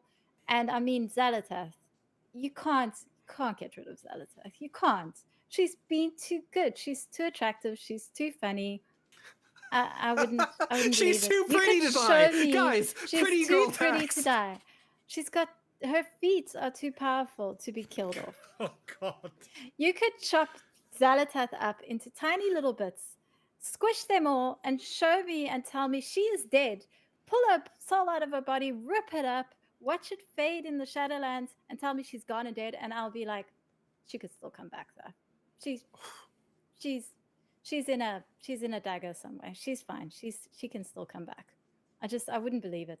And I think a lot of people wouldn't believe it that she was dead. So yeah, Nah. I agree. I mean, honestly, on our bingo sheet, Zalatos is the free spot. We know that the power of those toes. And if you want to play along with us, bingo will give you a link where you can generate your bingo sheet, and we'll see if anybody hits that bingo there. But man, the Zalatath thing, yeah, I wanted to survive. Gallywix, I like at the time that he died, I was like, yes, finally he's dead. But like, it also annoyed me because I remember, because we've had the collector's event. We've been going through a bunch of different raids, and one of the raids I was doing so much was a battle for Dazarlor, and the man knew better.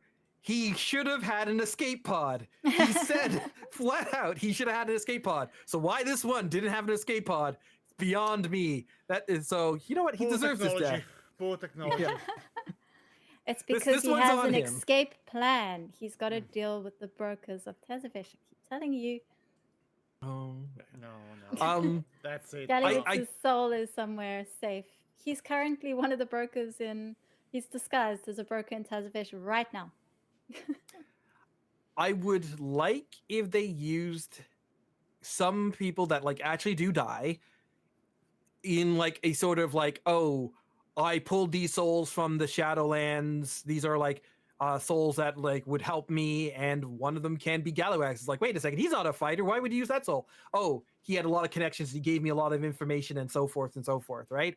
And he could survive in that way because he doesn't need to live to still be a big issue, to be a continuing jerk in the World of Warcraft. So yeah, let's have Sinfall returned Gallywix, and you could go forward like that. That's it. Watching, not a fan. I don't want any of that. I don't want to see him ever again. Gallywix, I would rather see, and it's gonna be a big stretch. I want to see Zoval more than Gallywix. Okay. Wow. That is a take. I don't think Gallywix deserves that. Literally. If I saw Zoval, he would be there only to say I was being controlled. I was not the actual thing. That's the only time I ever want to see Zoval. Yes, clearly. Yeah, because because the Primus is the real jailer. We know that. We know that. We saw the video. Yes. we did our homework. There you go.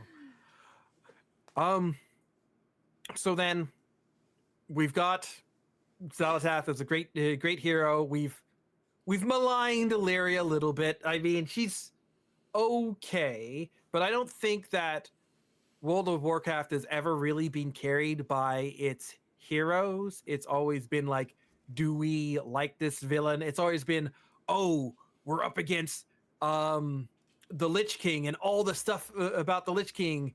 They did a great job building up this villain, or they did a horrible job building up this villain. World of Warcraft has always been about the villains.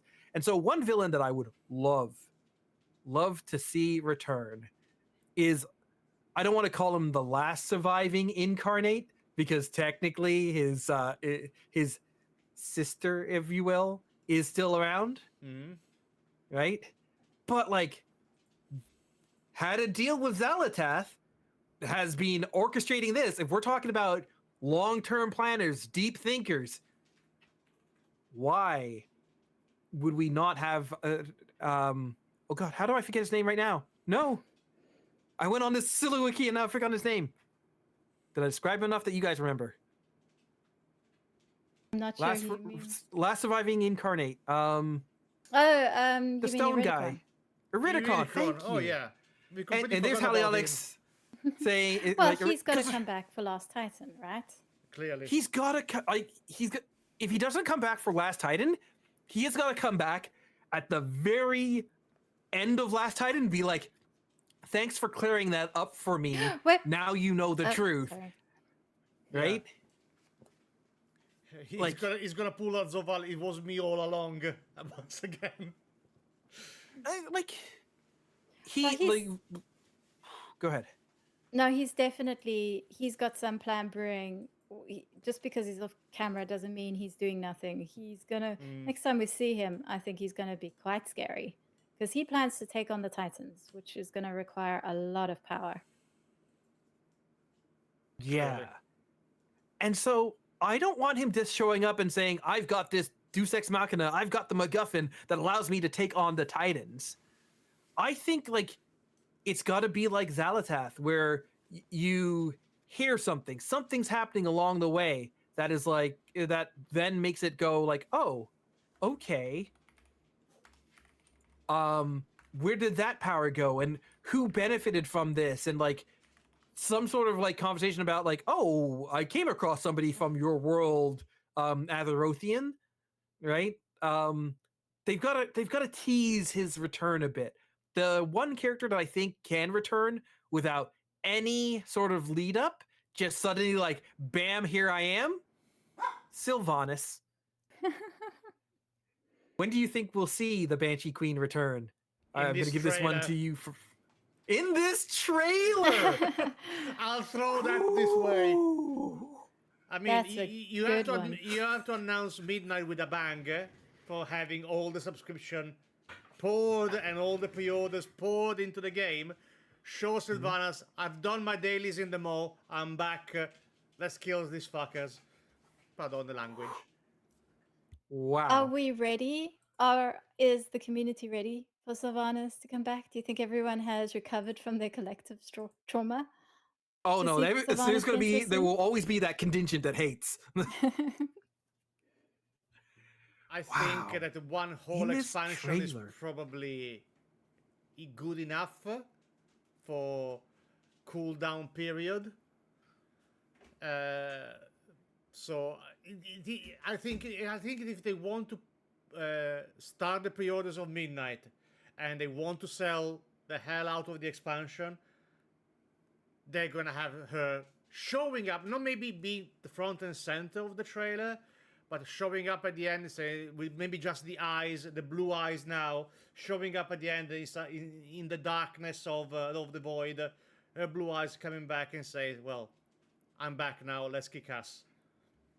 Okay, here's how I make Wochi's dream a reality in my headcanon. Lorthamar down on his knees, leaning heavy on his sword, about to be killed by our evil Zalatas. And then, as she's about to shoot a blast, jumps in front and about to kill him. That's when she gets hit by an arrow. She's like, Ilaria, I thought you would never come. It's like, I thought you were too busy fighting for the Alliance. And then it pans to Sylvanas, and she says, no, for the Horde. I would go nuts if she just says for the Horde again. I would go absolutely bonkers. What about you, Discordian? Do you think that we could see the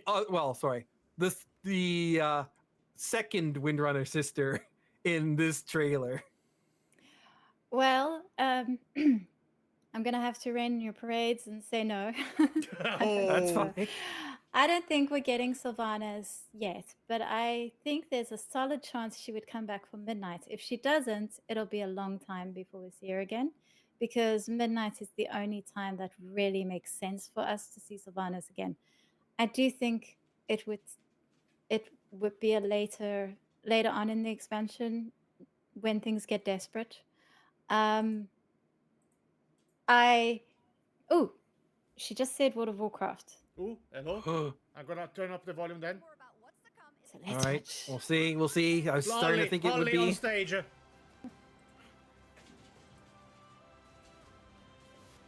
Let's begin.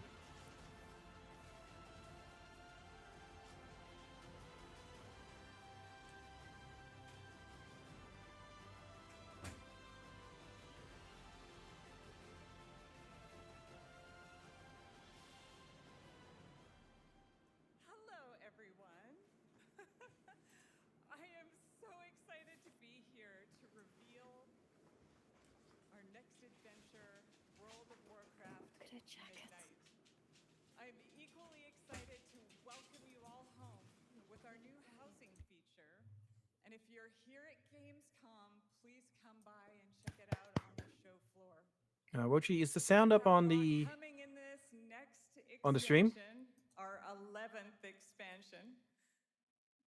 To start with, on the horizon, there's a looming darkness, and it's threatening the ancestral home Louder. of our blood elves. But midnight is also about light, and about hope, and about heroes who rise when the world needs them most. And it's about the bonds that tie us together. And it all starts at the Sunwell. And if any of you have ever played There you go.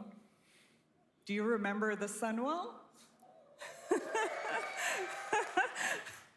Think we might be getting void well. With that in mind, please enjoy the premiere of our cinematic introduction to Midnight.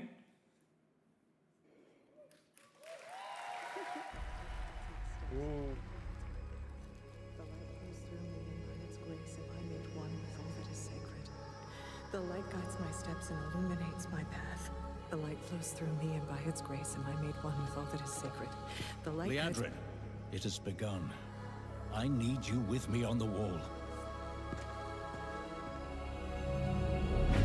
Lorthamar, the void will envelop us soon. Only the light can save us now. No. The time for prayer has passed. The Sunwell will not fall. Not while I draw breath.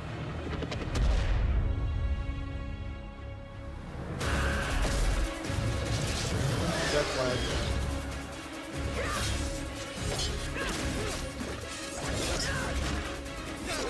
Little elves. I can see you grow weary. How much longer can you hold out? Flee and save yourselves. Liadrin, don't. Light be with you. You see? She understands it's hopeless. Soon, you all will. The light guides my steps and illuminates my path. The light flows through me, and by its grace am I made one with all that is sacred. The light guides my steps and illuminates my path. The light flows through...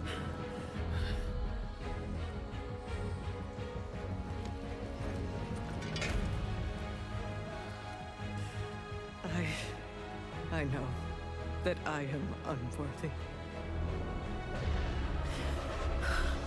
I don't know if I deserve your help, but I know my people do. Please give them strength. I admire your spirit, but that will not save you. Soon, I will break your world. You can't even break one elf.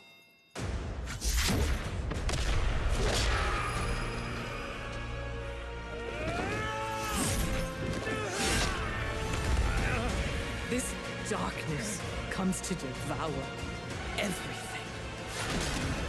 And when it is finished, there will be no more light.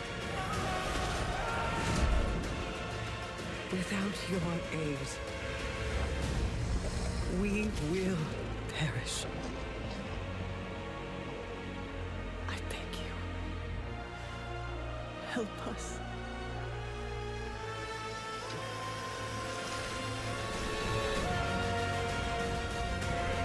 What's that?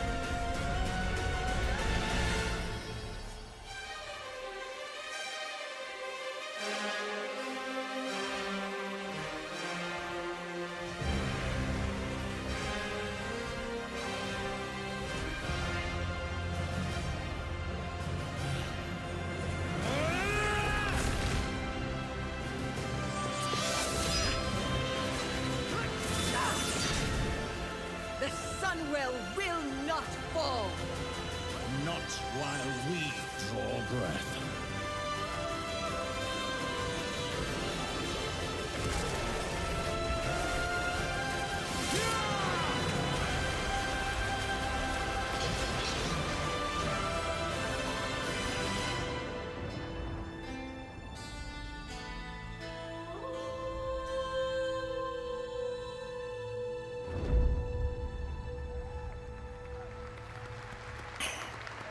Lordimer lived!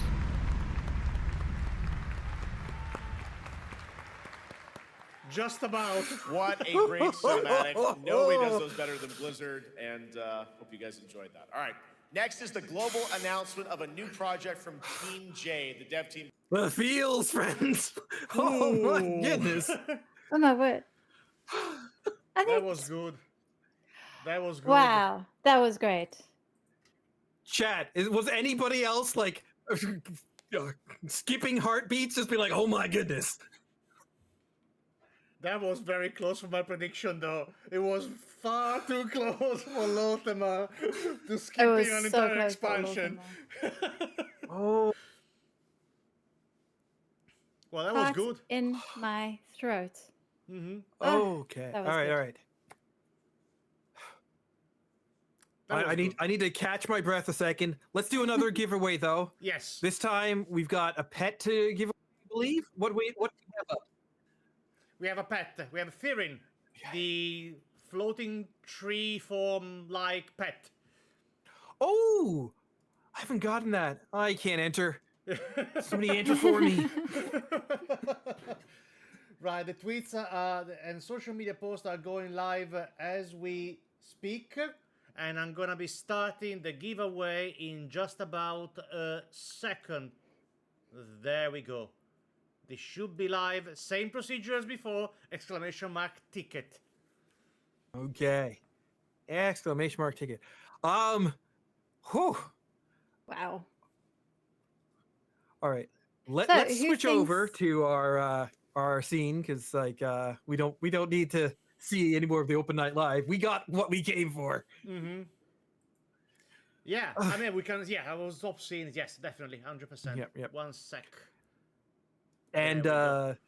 I don't know if we can get the bingo, guys, Yeah. because while my heart was like in my throat, we didn't get a lot of where we're going in terms of this expansion from this trailer alone, right? This is so much hype, so much sizzle. But I mean, other than Liadrin, who both scared the crap out of me and also redeemed herself within 5 minutes. Yeah. Exactly. There was a moment in which you said, what is going to Who happen thinks- here? Who thinks Leandrin is going to be our Delve companion? Oh, more than likely. That would be nice. And she does that all the time. She disappears and you're like, Leandrin! And then she's back with more power. Yeah. Absolutely, yes. But yeah, I am. I've seen similarities of the Siege of Lordaeron a little bit. They're like going from the walls of the city, defending where the people are fighting, and they were on the wall deciding what to do next, if they're holding the line or not. It was an interesting parallel once again on themes that are recurring. Is always like the last bastion, or in this case, truly the last bastion of light. Okay, all right. All right. Chat is exploding because apparently there's some information that's going out right now. We got people tweeting, including Mr. GM. But there's also some articles on Wowhead about a new Demon Hunter spec. Now, can we commandeer the other scene and go over to Wowhead and see that? I can new try. Demon Hunter spec. My goodness, the details here. All right, quickly while Wochi's doing that, I'm gonna try to work Discord some and Kitty. magic. You talk, you analyze things, and I'm gonna try to investigate how to do that. Sure. You just have to take over the window that we have the thing going in. But okay, chat, don't spoil it for us. Discord and Kitty. Your guess at what this DH spec is. I've already. You've got to be kidding! You're I've already got already Wildhead over. open. I'm looking at it. I'm looking at the pictures. You think I Okay, have all right. I'm gonna not take my one. blind guess here. I have not one, but two news out of this. I'm Okay. not sure that my browser is. Well, when working you on can this. bring it up on screen, you can give us the intro on it. Let me know when it is up. Yeah, Oh I'm trying. my Yeah. word! I was The right on one floodgates thing. of info though. I have was right opened. on one thing. New playable race. Have you brought it up on screen? No, I'm Okay. trying because there's so much advertisement on Wowhead, like all the Tis advertisements. a thing. We'll One let you second. focus and get that up. Yeah. I'm going to make my prediction since I'm the only one who hasn't run over right now. Thank you. Who was that in chat? Leafless Pharaoh. Thank you for giving us a heads up. Also, Fazalis was giving us some stuff. You can't throw out links. Sorry, guys. It is muted, so don't throw links in chat. I don't think the moderation will cause you timeout or anything, but just avoid that. But I do see now that we have the new Demon Hunter spec revealed, and so Wochi, give us a quick breakdown of this. Devour is the third Demon Hunter specialization coming in the World of Warcraft Midnight expansion. Strong representative of Adarus, Duskblaze, and the Soul Hunters encounter of Manaforge Omega. Devour is a mid-range DPS specialization which uses a mix of melee and ranged abilities to deal void and cosmic damage. A Rip is a scythe attack that consumes soul fragments. Void Blade and Hungering Slash is a melee combo with retreat. Collapsing Star is a powerful finisher. Void Ray is a piercing beam of void energy. Void Metamorphosis is a transformation sustained by soul harvesting. So this is how it looks like. That's interesting. That's so cool. Very voidy. Very voidy. And I wish that the demon itself. I mean, obviously there would probably be. No, there isn't customization for demon form. I wish it wasn't so close to Havoc's demon form. yeah. But And also, as you can see from the screen, new Demon Hunter race. We're gonna have Void Elf Demon Hunters. That's cool. indeed. Okay, so So- it was two new spec and new race, and also there's a new playable race. Yes, well, I have another news incoming in just a second, because if I go back to the Wowhead homepage and I scroll a little bit down, there is a new allied race for Midnight announced the Haraneer can be druids. So we're getting the Haraneer. Mm-hmm. Okay. There So we go. Rootlands, not the Arathar. Sorry, not the Arathi. Yeah, Haraneer allied Um, race. Well, we kind of Okay. got the Arathi as a racial skin because we got the pointed ears for humans. Yeah, All right. correct. So, we've got the pointed ears and such. So there's that. We can see here on the class facts and everything that little's known, but we've got the homeland of Harandar. Yes. We've got the leaders Owenia, who's been with us for a bit. Available classes. Druid, Um, Hunter, Mage, Monk, Priest, Rogue, Shaman, Warlock, and Warrior. Yep. I do like the absences. I don't think that they should be Death Knights. We were just talking about that. No Paladin, no Evoker, of course. Yep. What is missing Um, else? Paladin, Death Knight, Evoker? I think that's it. Because I Yeah. can't... I mean, you would go through, how I go through it is I always go through the plate classes, then the mail classes, then the leather, and then the cloth, right? They've got all the cloth right there with the warlock, the priest, the mage. Leather is the druid, the rogue, monk, and demon hunter is missing. So boom, there's well, missing Demon Hunter, for of course, demon hunter. yes. Okay. Then I hit mail, and you've already got Evoker that you said, but they do have shaman, they do have hunter. So we're done with mail, and then you do your plate. And plate is your Death Knight that's missing, your Paladin that's missing, the Warrior that is there, right? Yes. Am I missing other plate? I believe it's just that's the 3. it. That's it. There you go. So there you go. That's all of them. And so they have 3 tanks potential as well. So the Druid, Monk, and Warrior tanks. Neutral likely to be available to both Horde and Alliance, of course. Racial traits currently unknown. The Shapeshifter is the Quillbats. Yep.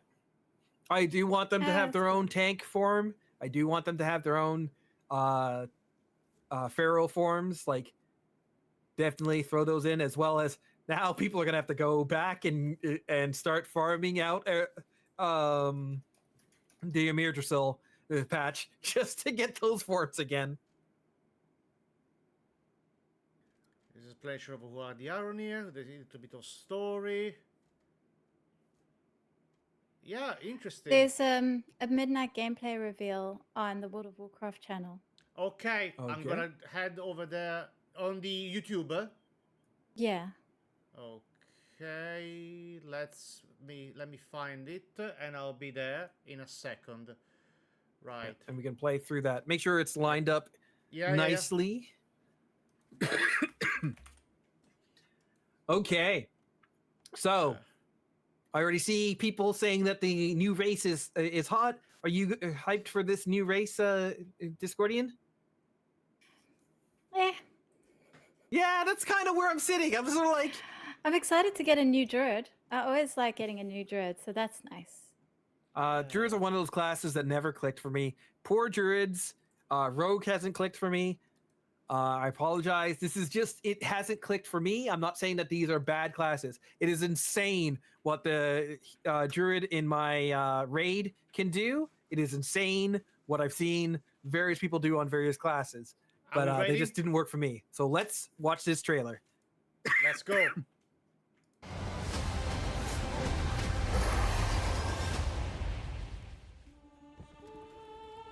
The light flickers, and in its trembling glow, you still cling to hope. How quaint.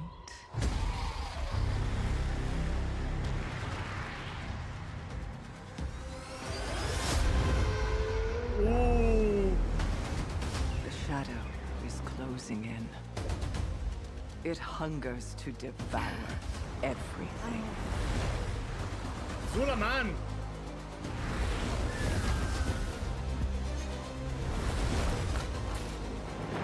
Zulaman. Our home, our kin, our Fruitlands. We cannot succumb to fear. We must not falter. There will be no victory without suffering. No survival without sacrifice. You feel it, don't you? The call of the void, that devouring host, with no mercy, no equal. Come, little lights, and be extinguished. The darkest night falls upon us, but if we stand together, the dawn will come. I call upon you now, champions of the light, defenders of Azeroth. Summon your strength, steel your hearts, because today, we fight!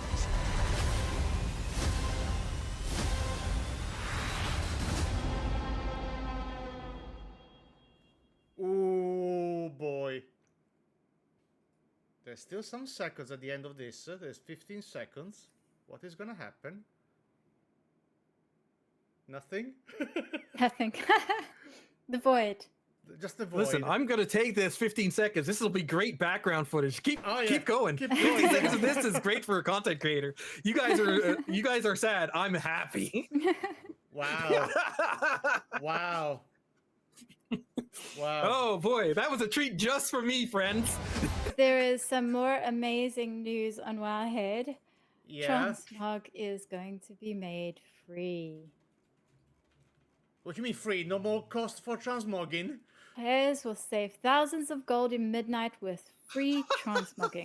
Oh, it's God. about time. It's about time. Fuck. Now I can change my clothes every day when I leave my house. Oh my god, Yeah. I'm so excited. Why are they waiting for midnight? Just flip the switch now, Blizzard. They want to Wow. get the Flip last the of our switch gold now. from us. That's the best use out of the whole thing.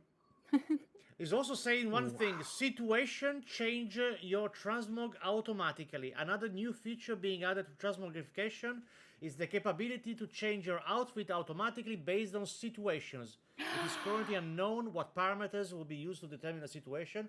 An example given by Blizzard was having a transmog set to chill in your player house, another set to fight enemies in the world. Oh my word, you're going to be able to put on your hat when you go outside and then take it off when you go inside because it's rude to have your hat on inside. Oh Yes. my! You can have your casual wear when you're in your homestead. Yeah. That is awesome. You can have your raid gear in a raid, but yeah, I love it. I love it. This is so exciting.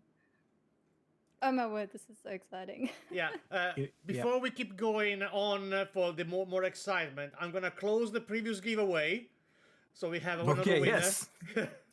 Let's Before I start another one forget. right up. We got free transmog. Let's give stuff I away. feel like, yeah, like, let's celebrate. So I'm gonna Dave the Aztec. You'll be contacted by Manny after the raid. After the not the raid. I'm playing WoW. After the live stream. The tweet is gonna be out soon. I'm gonna be preparing another giveaway as we speak. Sorry for this. I am not a professional, I swear. And the next one will be a wonderful bundle. The bundle of the Wings and Wisdom pack. It contains mounts and transmog at the same time.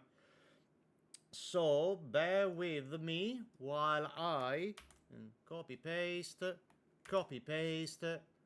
and create and start, and is live right now for you guys to enter right now. And if you win a transmog, you'll be able to transmog it free. Yeah. I don't know why they waiting for midnight, but like, okay. Okay. There's So- a Midnight Epic Edition purchase trailer Okay. On on World of Warcraft. On Yeah. Warcraft again. I'm gonna find it for us. I'm gonna try to refresh everything because every news is coming. Oh yes. No, this is 1 month ago. Why is not showing anything? Videos. Okay, Epic Edition. I found it. So bear with the power of technology. Oh, already showing. Perfect. With the power of technology, there we go.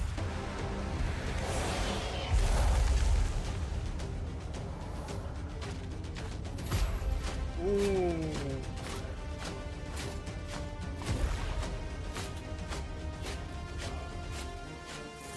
Man, that goes with the Blood Elf and Void Elf heritage armor so well. Hope Flatter. Doom Feathers. That's great.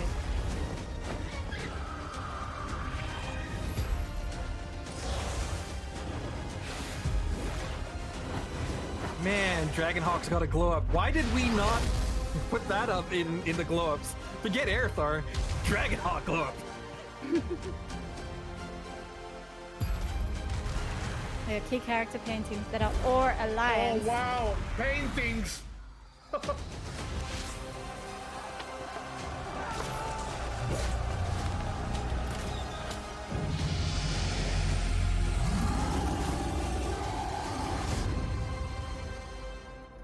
So we are going to level 90 then, I guess. Yes, more No than level squish. By the way, this is for you, Manny. This is another Ending screen. For you. ending scene that you can use as a Oh, background. beautiful. With light and void this time. This is just for you. This 15 seconds is for you to record and play on loop for everything you're gonna be doing. There you go. Wonderful, guys. This is amazing. But I would like to come back for the gameplay reveal because there's a couple of things in here that, you know, that are interesting to watch, because there is, of course, new areas. As I'm gonna lower a little bit the volume because it's gonna be just music, so I don't get... Okay. Also, the Adrian glow up, This very good glow up. This is very good. This Zulaman is real good news, in my opinion. So the Zulaman, the intro to it is like HD Zulaman, but go Yes. forward a couple of steps. Yeah. Oh, look at Because this. when you go inside Zulaman, look at that. That is Void Corrupted Trolls. Did I not talk? This might have been in the pre-show, but Void Corrupted Trolls. I was on the money for that. You can see they've got like that deep purple, the stuff coming up. Whew. And then So that first raid, we thinking first raid? probably Zulaman, Void Zulaman first raid could be cool. I think it would be a good way of making sure that we're getting different flavors. Then we have the new zone for the Haranda, which is going to be the starting area of the Haraneer, or the home of the Haraneer. Very plant-based. The rootlands. The Yeah, rootlands. the Rootlands, yes. Yeah. We have another zone, which is going to be the Void Storm. I love... Look at this event That's just horizon here. Koresh. Yeah, basically Koresh. But Like, it actually have world. it's the same mana forges, but like you can see that the terrain in the background is different. Those mountains are more Thousand Needles-ish kind of going up. Yeah, yeah. And the sky is like actually a sky box, not like just rift. Absolutely. But yeah, like looking at the ground, it's not as white sand as Koresh. What is that enemy that's in the front? Does it zoom in a little bit as we go? Let me see. Well, let's see if I can capture it. It looks like it literally appeared for like less Did than a move second. forward a little bit. You mean the guy walking or the one flying? Yeah, that's one. The walking. The one walking Yeah, he looks like an ethereal.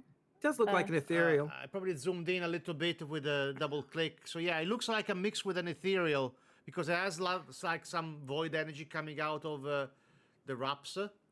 This is good news because there are still some storylines with the ethereal that I feel haven't been wrapped up. So it seems we will still be exploring their story going into midnight, which is good to know. Hopefully we can finally find out what is going on with Shadreen.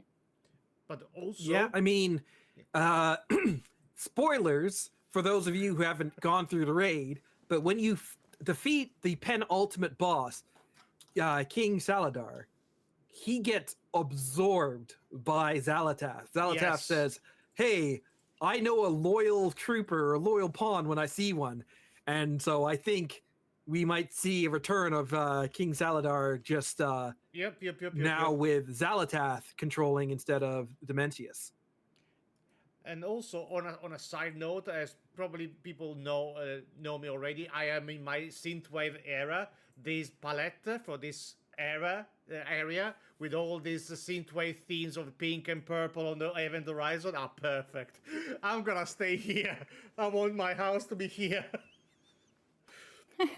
Very good. You'll have to hope you get some external voidy. Well, we already know you get some void themed housing customizations because they showed us in the trailer. Yes. So that's very cool. So Worst case love the scenario, names of just those put those purple portraits everywhere. yeah. So of course we were talking about housing. Yep. Which was used in the trailer. Like that entire zoom out and the lights going off, that was definitely in the trailer. But look at it's just the two types of houses. And They then- so have close. to give I think us they would've put more it than in. just the two. They can't just give us the two. No, it would give Yeah, us the more. hopium continues. Man, that is a big troll. Yeah. That is a big troll, just like size-wise. I know it's sort of like falling backwards in this frame. There we go again. So this is a new feature called Prey. Oh no, what does Interesting. that mean? Something better to do in the outside world? Maybe like the I rares that you kill get like have the nemesis thing from Lord of the Rings, so they get like smarter and start using different abilities based on what you kill them with. Oh, I That's can potentially only could be hope, cool. guys. Or I can only hope. there's another segment in this trailer later on that makes me think that this feature looks like Monster Hunter. So you go out. Do you think kind of like the ones we have in Koresh, where it's like mission to hunt this thing down, but like yeah, but on a more larger elaborate? scale. On a larger scale. Hopefully with less annoying quests. Or the type rare stuff. hunts you down because There will be no victory without suffering. a live Go ahead, race, of Wochi. course. We said that. No survival without. Look, this scene here. So they're all fighting in like an arena style place with a huge dinosaur planty based things, which very remind me of how you do bosses in Monster Hunter. So maybe. I wouldn't mind hunts. I would also like it if when you do a hunt, the reward isn't gear, but it's rather like a bunch of materials for professions. Or I think for that your like right house. now when people do Ooh, well, like that would trophy for feed your into house, housing yeah. without being directly feeding into housing, Yeah. right? But I also think that like right now, if you want to collect a bunch of stuff, like it's grinds. It's people doing the first room in a dungeon. It's people finding a place and killing 1,000 mobs over and over again. It's people doing like farming groups like we had at the beginning of the War Within, where it's like, hey guys, we're just going to create a hyperspawn event and that's how you're going to get your cloth or your leather and that. So I think that they need to address that, and maybe hunts could be a very good way of doing that, where it's like, yeah, kill this grass monster, get a bunch of herbs at like good high qualities would be something that would give people stuff like gold and such and make it less toxic, I guess. I don't know. I think professions are kind of there. I know that's not a popular opinion. Sorry, guys. I think professions are Bless kind you. of there. I just would like a little bit more to feed into it. But yeah, what do you think that the prey system might be, Kitty? I don't know. I see that there is a page on the Warcraft site talking about the expansion. Let's see. It says new Yeah, have a chapter look. unfolds, new zones to explore, new race, new feature. Play cat and mouse. Play cat and mouse with the prey system. The prey system introduces an exciting new layer of gameplay where players can track powerful targets throughout Azeroth. You'll choose between 3 difficulty levels: normal, hard, and nightmare, and each presenting unique challenges and rewards. As you hunt your target, be prepared. They will also be hunting you. Successfully corner and defeat your prey to earn valuable rewards and progress through the system. The prey system adds a thrilling cat and mouse dynamic to the game, encouraging players to engage with elite foes and take on contracts for higher risks and greater rewards. That's very interesting. It sounds like a super advanced and evolved version of a world boss. Only now it's not a Yes. world boss. You're hunting them down through the Absolutely. through Azeroth. And with dragon riding, that won't be as irritating as it could have been. But yeah, It sounds cool.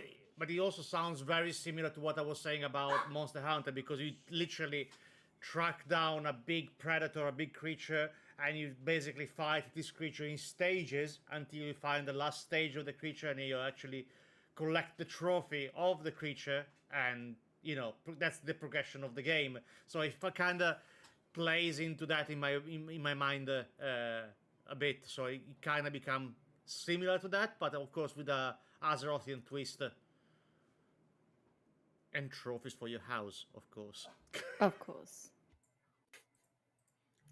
And then, of course, Okay. Demon Hunter spec, which is The call of the very void, cool. that devouring host. With no I And am you- very surprised that well, I'm not surprised that it is a DPS spec because Clearly. I just think that it kind of bodes poorly for Ogvoker, that they had a chance of introducing a competing support spec, and they said, nope, we're just going to do another spec that has 2 DPS, 1 tank. That to me it means that they don't see much room or to do further exploration in support-based specs. And that seems sad. I'm surprised that it's only Void Elves who are being made able to be demon hunters, that they didn't open up to at least Nightborn as well. But I suppose Yeah. Void Elves have a bit more. Well, they've got a quest line. I guess Nightborn didn't. It's odd that they did the quest line and didn't have like additional stuff, but like, you know, the Rendor ride were there. They're doing this sort of thing. I suspect maybe we might see a quest line that is in 11.2.5 or 0.7, wherein they introduce the counterbalance. But I also think that Blizzard needs to start like being a little bit more delicate about how they're doing alliance / horde neutrality, because it seems like they're like, yeah, no, we're just gonna do whatever comes first. And whatever comes first often seems to be the alliance, with the horde being like, wait, when do we get something, or something along those lines.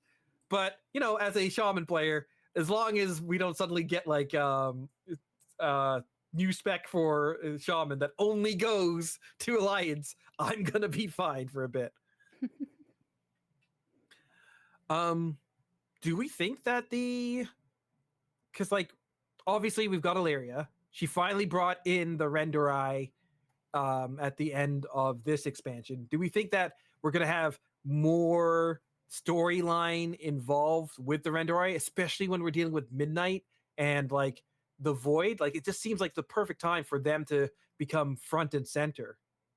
Well, remember, they were kicked out of Silvermoon. They were exiled from Silvermoon.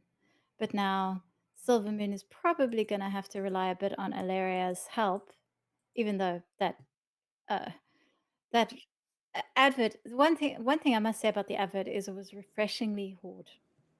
It was just Horde elves fighting against Zalatas. There weren't any alliance coming along and saving the day for us. It was Lorthamar and Lady Liadrin.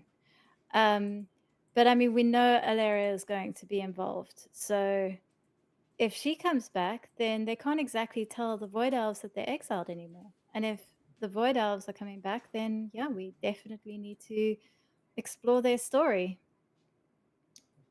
I have additional news for you guys.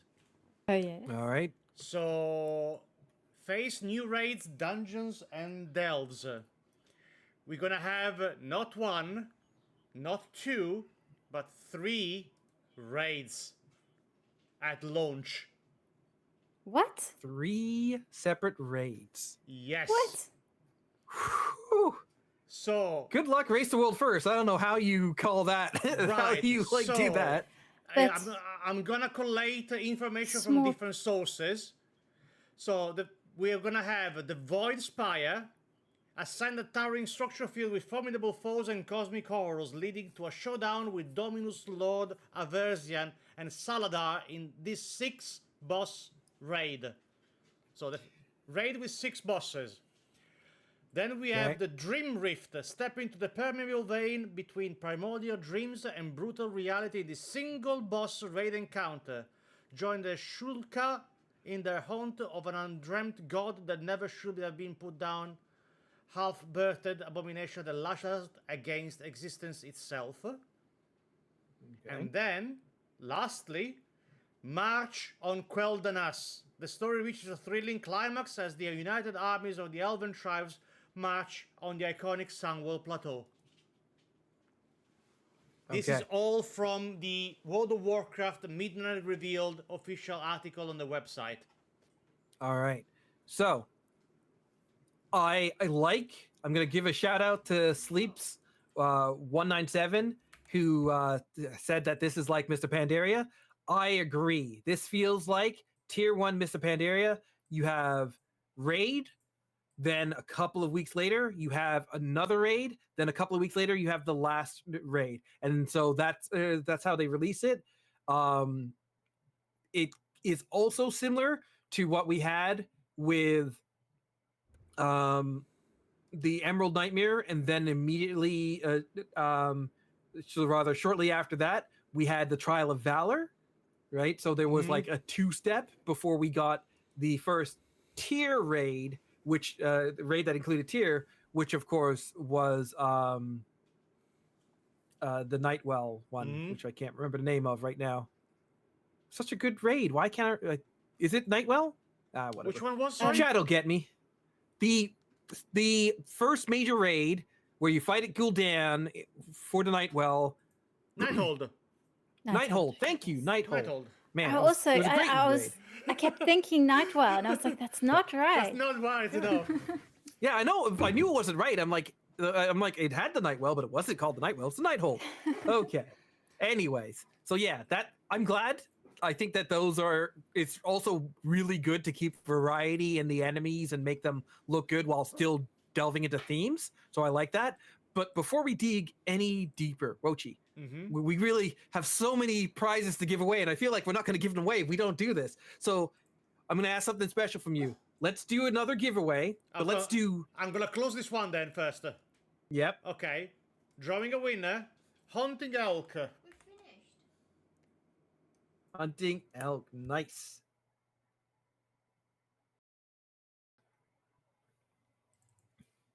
And that is for the the pet, I believe.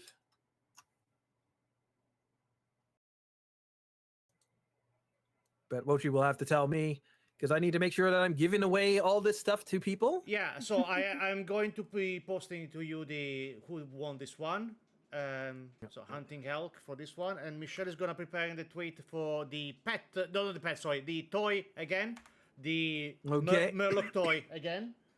So I'm gonna be preparing this before we delve into more stuff, because I have more news on the same article. So don't get too don't wait too much. Yeah, that was the pack, Wochi. Yeah. Hunting elk got the giveaway pack. Yes, the pack is cool. Wings and Wisdom pack is hunting elk, exactly. And I'm gonna do the magical Mercamorpher as an additional giveaway. Oh my word. The Delve Companion. Yeah, I was going to say something about that. I'm gonna create the giveaway right now. So again, the giveaway is up. So before reaching the juice of the delve, we're gonna have 1, 2, 3, 4, 5, 6, 7, 8 dungeons. One of them, at least in name, is a returning one, which is Magister Terras. So we are going back to Magister Terras. I hated that dungeon. They better have reworked that thing huge. That was a long, stupid dungeon. Yes. I'm sure. But there is another one. I'm sure they'll rework it to be longer and stupider. So I'm gonna read the other dungeons, and I'm gonna leave last one that has the most interesting title. Go through them. Don't. Let's get some reactions. I haven't seen the list myself. So Magister Terras, what's next? Murder Row, Den of Naulorak, Myzara's Caverns, Binding Veil, Nexus Point Xenas, Voidscar Arena, and Windrunner Spire. Oh, Windrunner Spire is a dungeon. That's awesome. Perfect. That's so cool. We're going to be able to explore the ancestral home of the Windrunners. Good. I see seeds being planted. Dungeon and Windrunner Spire. Okay, that's good. Then we have 11 delves. All right, 11 delves. Yes. Okay, that's a lot. I guess they're not giving up on delves. No, the Shadow Enclave. Okay, like what are these? The Shadow Enclave, Collegiate Calamity, Parhelion Plaza, the Darkway, Twilight Crypts, Atal Aman. So troll-based. Slow down. You're going fast. Let me savor some of these names. Let me savor the flavor. Okay, keep going. The Grudge Pit. The Gulf of Memory. Sunkiller Sanctum. Shadow Guard Point, and then he says Torment's Rise, which he says Nemesis Delves is probably going to be the one with the boss of the first season, probably. He's called it Nemesis Delve. And I see. Yeah, Nemesis stuff. Yep. And wanna know who's gonna be your companion on this? All right. Who's gonna be annoying me for an entire expansion? I doubt it. It's quite a choice. Mm-hmm. It's not And Rexar then. We've gotten it's an alliance character. That's the second alliance stealth companion that we've gotten. Discordian, Okay. please say the name. Valera Sanguinar. So they found themselves the alliance elf, the alliance blood elf, and made her our elf companion. It's a good thing I love Valera. I don't see how you do tank Valera or healing Valera. This one seems odd to me. Yeah, she's a rogue. Are they going to introduce tank and healing specs for rogues? Because I mean, I'd be totally on board for that. Huh. Interesting. Huh. Interesting. I am less upset that it's an alliance character and more upset that they're going to have to twist this character backwards to make it work in Delves. Like, Bran could just use stuff. And I know Bran was a hunter, but he was never like the hunter. I feel like Valera has always been one of the rogues. Like, she was in the Rogue Order Hall quest. She's been one of the most prolific ones. She hasn't been killed off like other Alliance rogues that will pour one out for the Shiv. Yeah, we'll see. Maybe you're right. This is them planting the seeds for rogues to get an overhaul and have tanking rogues and healing rogues. To be fair, I guess Bran is a hunter. Yeah. So, healing is sorted. They're just throwing potions at us. Badly. Yeah. Throwing potions in our general variety And in my vicinity, and then... In my experience, tanking spec is useless either way, so I don't think it matters. That's because you're not playing a healer. If you're a healer, it's grotesque. Yeah, then it's great. Yeah. I'm sure she'll be fun. And I like that she's very different from Bran. She's a much more serious character, while still being fun, but in a very different way from Bran. Oh, let's go explore, sort of, So yeah, I think I could hang out with Valera for a whole expansion for sure.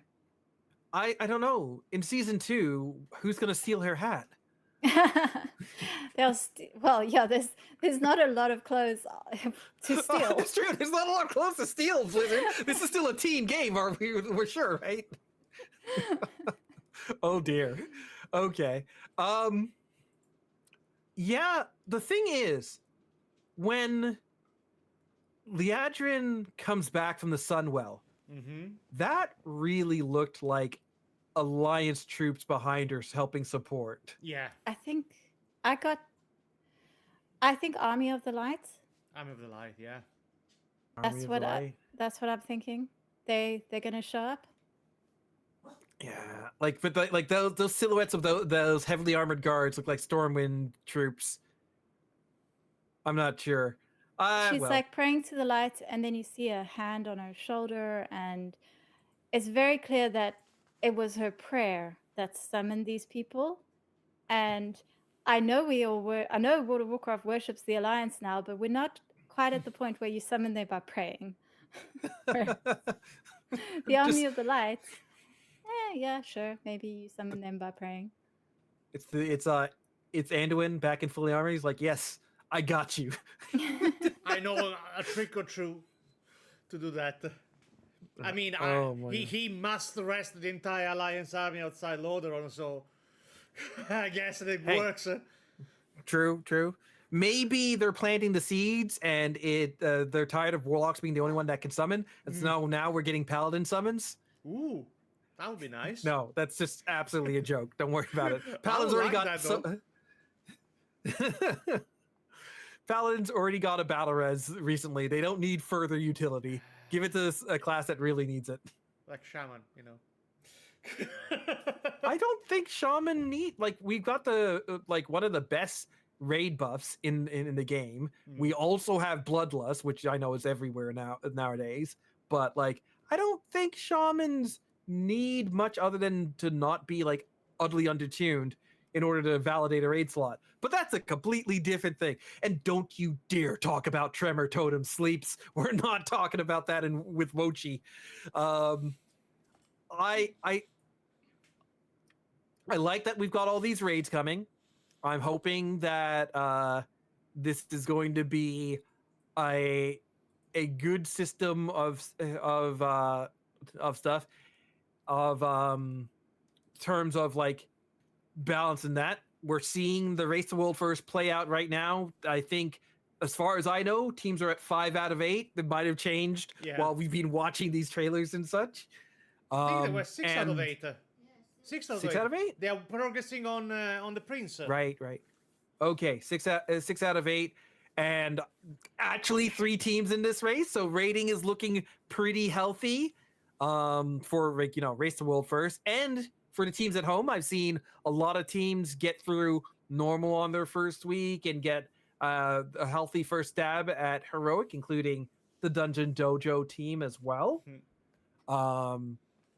So yeah, I think rating's in a healthy place, which leaves Mythic Plus. So we've got Xal'atath back again. Do we think we get a rework on Zalatath's Guile? Maybe she's not offering stuff anymore? I doubt that she's going to be offering anything, because she doesn't want to give us an advantage now, since we're now actively chasing her. Because I read from another source that the actual first raid is in Xal'atath Fortress Stronghold. The voice spy apparently is described as Xal'atath Stronghold. So we're gonna try to chase her in her own house, but not fight her, because she's not the end boss. Right. So interesting. This could be. Do you remember when ICC got released way back in Wrath of the Lich King? Yes. They had the three dungeons that came along with it. And so Arthas was in there, but he wasn't the final boss. It was, well, technically he was chasing us out of his house. Yes. It could be like that, where it's like, oh, Xal'atath, and then she's like, deal with my like lieutenant here, and then she absconds off someplace. That would be cool, actually. I would like that as an affix. That would be interesting. And every week has a different way she appears, or which different lieutenants she sends, or which other like random affixes applies to the dungeon, because she's trying to obstruct us to the end. It's very interesting. But I have a question for you, Manny. All right. I don't remember when was the last time that on launch we got more than one raid. Pandaria. It was Pandaria. On launch? Oh, it was Pandaria, isn't it? So it took how many? Would have been Pandaria. It took how many expansion to do? Finally. Well, Warlord, we launch. just gave that Legion one but we didn't know about Trial of Valor until later into the expansion. Yes. But Trial of Valor was on the same tier as Nighthold. Neither of them had tier. We didn't get Trial of Valor was at the same as Emerald Nightmare, and neither of them had tier. Yes. We didn't get tier. Yes, correct. That was the last one we had an introductory raid. Then you go into BFA, which just had Uldir. We just had Castle Nathria for Shadowlands. And of course, from Shadowlands, we go into Dragonflight, which was just Vault of the Incarnates. And then we're at the current expansion, which, again, only had one raid on the So this tier. is a big switch back to the origin of, giving a lot to do to play. Because, as I said, 11 delves, 8 dungeons, 3 raids. That's a lot to do at the end. Plus the prey system. So there's going to be a lot of things to do at the end game.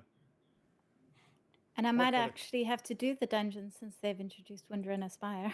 Yeah, you're probably going to be living there night and day. All right. I'll kill it. I'll finish it once, and then I'll just never leave. I'll just sit there. Sit there, permanently saved. This is my player house now. I will say that if they add in stuff that feeds into player housing, that is patterns that you get from dungeon stuff, that will probably get people in. I do think that they could and should do that because we have follower dungeons that allow for it. I'm hoping, because we're going back through and saying what was the last time, I want to go back to the Legion model where you had a cool story that ended in a dungeon as like the final, like, okay, here's the climax of the area. Here's like the Zalatath lieutenant or whoever she's enlisted in this area that we take down before we go into the raid and deal with like her core starting thing. I think that means that the stories of the zones have proper proper escalation, and I think Legion did a really good job with those zone stories. I don't think that the War Within did a bad job with the zones. I think that the zone stories were quite good, so it's not necessary. But I think that like what really sold the zones to me were the local stories, which I am looking forward to greatly in yes. Midnight. I think Because, go ahead. I think with the War Within, the problem has been it feels a bit disjointed in that I've enjoyed every patch for the most part. I've enjoyed the story, the vibe of the patch. I am a big fan of both ethereals and goblins, so it was quite easy to please me in both cases. But I thought they were both good, but they don't, it doesn't flow very well. It's like having too many things in a meal where none of them really work together. They're all delicious individually, but it doesn't really work as a meal. And I think Midnights hopefully will be a lot more put together and cohesive. And we've Let's got hope. another bit of new news. Yeah, go for it. But I do want to talk about the point that you just made about like how you had this really good start to the expansion. You had a very interesting and fun middle patch, and I would say that Koresh, for the most part, has been a great patch so far. It's just it does have that disjointedness. It also has, in my opinion, a lack of longevity. It feels like once they've got you to the raid and you have the raid and an epilogue, and then it all just sort of falls off. There isn't since they've stopped doing these systems or things that you have to grind, they haven't really replaced it with like things that you play to enjoy rather than have to. Things you want to play beyond the okay, cool, I've got this, I'm done. And I'm hoping that this Nemesis sort of system, I'm calling it Nemesis, but the Prey system is something that will like keep me playing through. That they're going to continue adding in these like somewhat evergreen systems that will like keep the patch cycle enjoyable long after I've sort of like got my AOTC or got my KSL or whatever. So we will see. Now the little bit of news that has come out is that Discordian Kitty will be really happy I'm come already there. 11.2.7. I'm already in the virtual tour. There you go. Yeah. Because yes, you will get early access to player housing. Player housing. Wonderful. And there's a virtual tour that you can go look at now. You can go look at the house that they've been building in all those demonstrations where we've seen pictures, like screenshots of the house. You can go check it out. And through the Mythic Plus conversation, I was walking around this virtual house. And I have to tell you, Manny, they haven't made themselves a fridge. No. They made a pantry, Oh, wow, which I that's suppose cool. makes more sense. Yeah. And a Okay, sink, yep. but no fridge. So you're going Okay. to have to one-up them on that.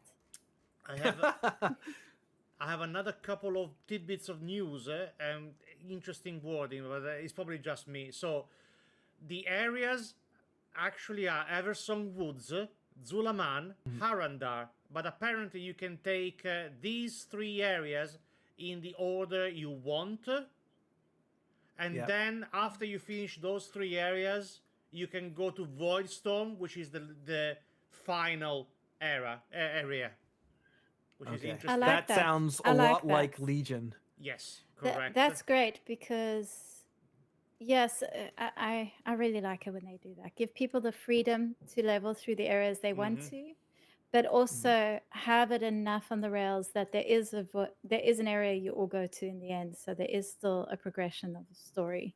Absolutely. Then, still Like- from the... Sorry, go on, Manny, go on. Sorry. We're all aware that, like most people, including myself, will be going to Speed Quell Philosophers. Just like I gotta go visit the elves first. That's what I'm Oh doing. yeah, I'm going to Eversong Woods. I mean, Clearly. yeah. Clearly, yes. I'm not going to the to the Rootlands. Are you kidding? I'm gonna play a lot on the PTR, so maybe I get sick of that, so I can like then feel comfortable going to the place that not everybody else is going to. Yes. And so I have 2 more tidbits. One Okay. is there's going to be a new battleground in a 40 versus 40, which is interesting because 40 versus 40, 80 people on the field. Yep. Jeez. Yeah. In a new Those queues are Slayer's gonna be Rise fun. battleground set in Dominar themed Void Storm. So it's all very voidy, like Eye of the Storm, basically. Interesting. There is updated new and returning player experience. Enjoying a streamlined leveling experience focused on big characters and epic stories, ensuring new and returning players are ready for midnight. So no more Exile's Reach, but probably a new player's experience for the beginning. So abandoning the initial one and probably getting a new completely different new player's experience. And lastly, it's mostly wording. They refer to the Haranda as a new race, not a new allied race. It's, it's the first time that they said that from since the Pandaren. So That was a new the race. Haraneer, if they get unique models and unique animations, Yeah. they're considered a full-born race. If you are a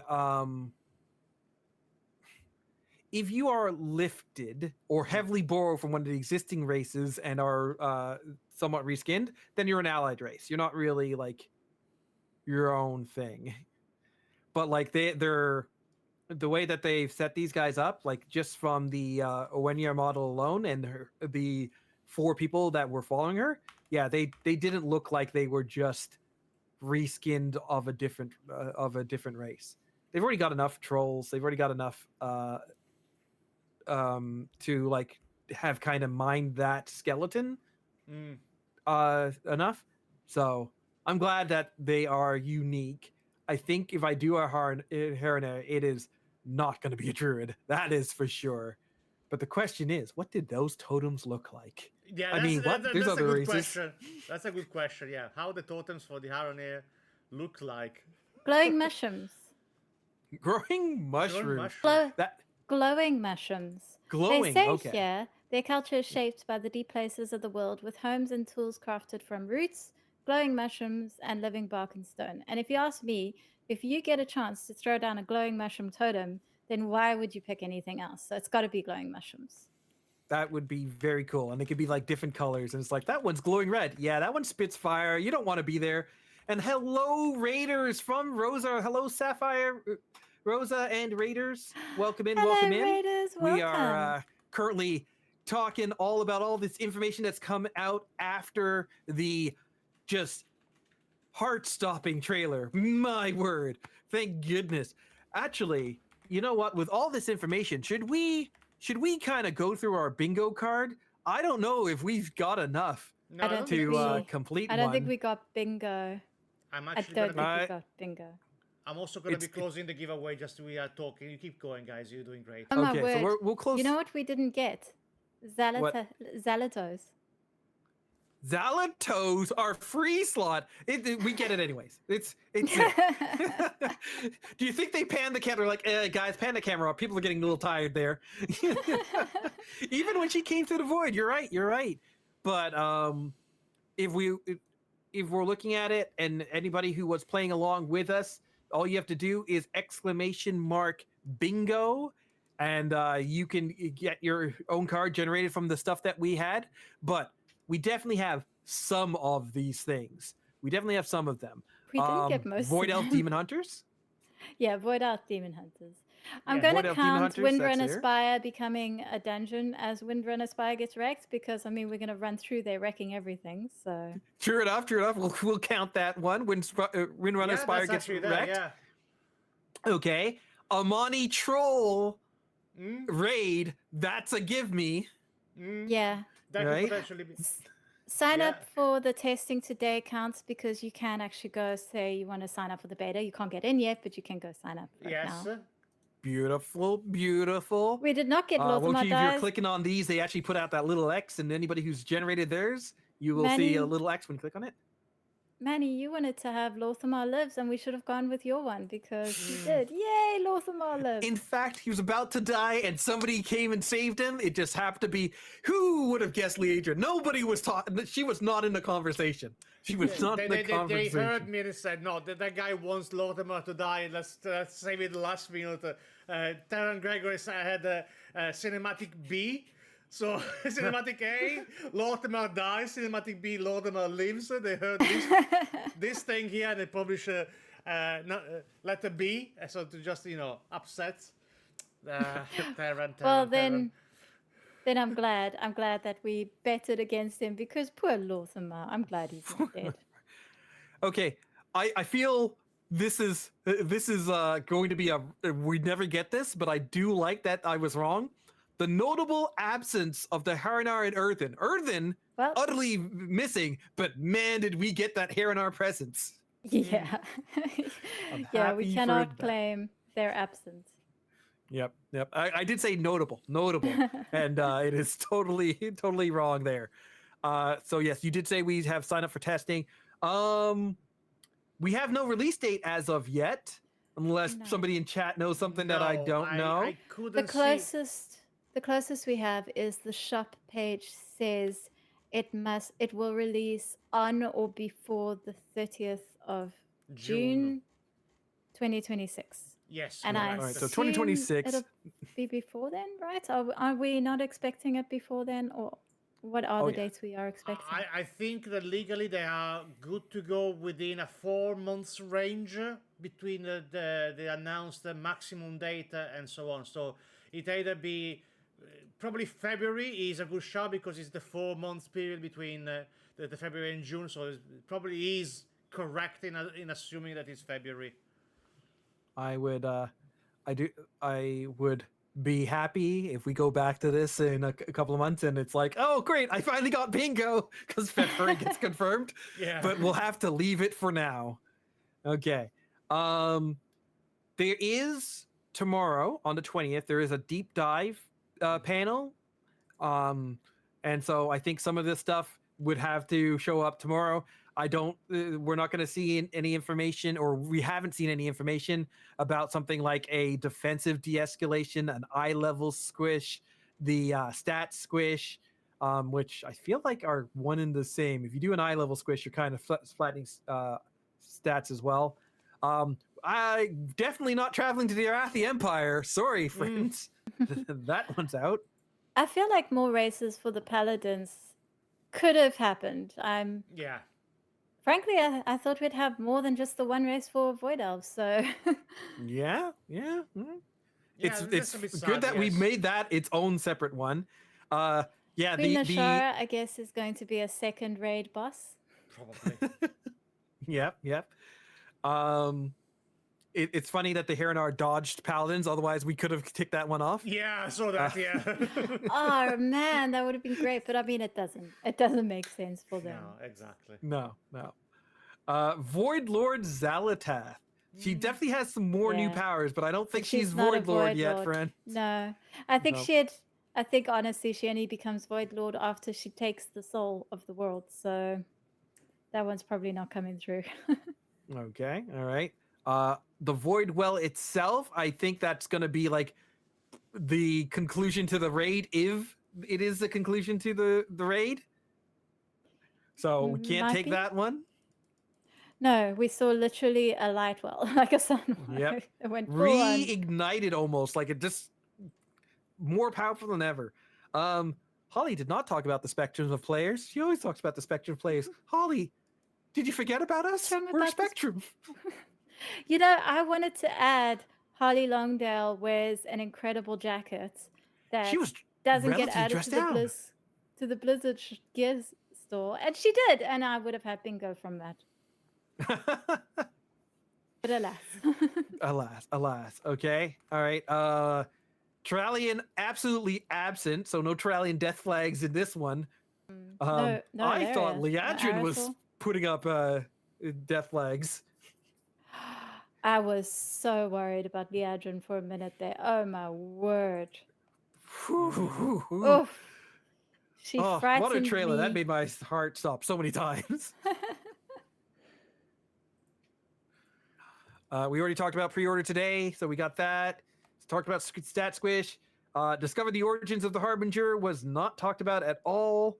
We had no glow up for Erator because Erator was not absent. Can we just say that the absence of Turalyon, Erathor, and Illyria is an Boring? odd choice? I'm going to say it's so incredibly refreshing. Thank you, Yeah. Blizzard, for finally giving us the Horde. I'm sorry. I'm so tired. I love these alliance, but I'm so tired of them, and in particular this family. And I know we're going to be dealing with them a lot coming this expansion, and that's fair, but I am over them. So thank you. Thank you for some Lothamar. Thank you for some Liadrin. And thank you that Alaria and Turalyon were not there. I'm very happy about it. Even though Okay. I'm fine with these guys coming in later, but it was so nice to just get a cinematic without Alaria one time. You know, maybe this is why people like they seem to actually get one over Zalatas because Alaria wasn't there to miss her shot. Wow. For Shots those who fired, don't know, But there miss. is a Alaria is nice but utterly stupid theme going on over at Hail Xal'atath. And I don't think that I've ever refuted it. Sometimes, man, she's dense. She's dense. Going on to smarter people, Queen Ajara was also not there, so we don't get that mark there. We did the troll raid, and Ogvoker rework is something that I was expecting, but we have no word of that yet. So yeah, friends, I don't. Can we count player housing available to test right now? Because people are testing it at Gamescom. We got to have a preview, and we've got a date for when we will be able to get our correct. All right, housing. the virtual tour plus the on stage, on floor testing. Yeah, we'll count it. Yeah, count Yeah, let's count that.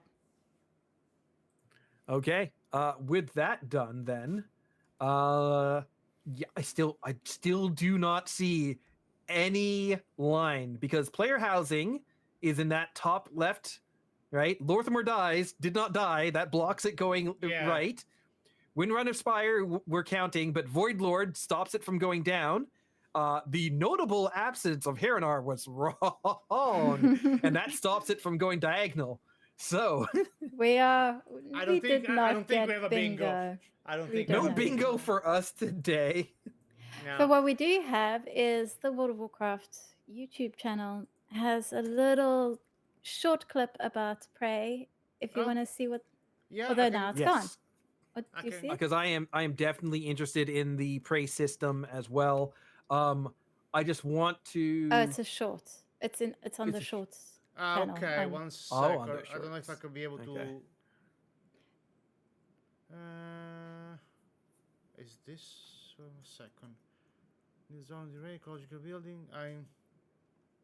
The think void it's the- isn't the only thing hunting Okay, you. in let's the- see if I can show it on here.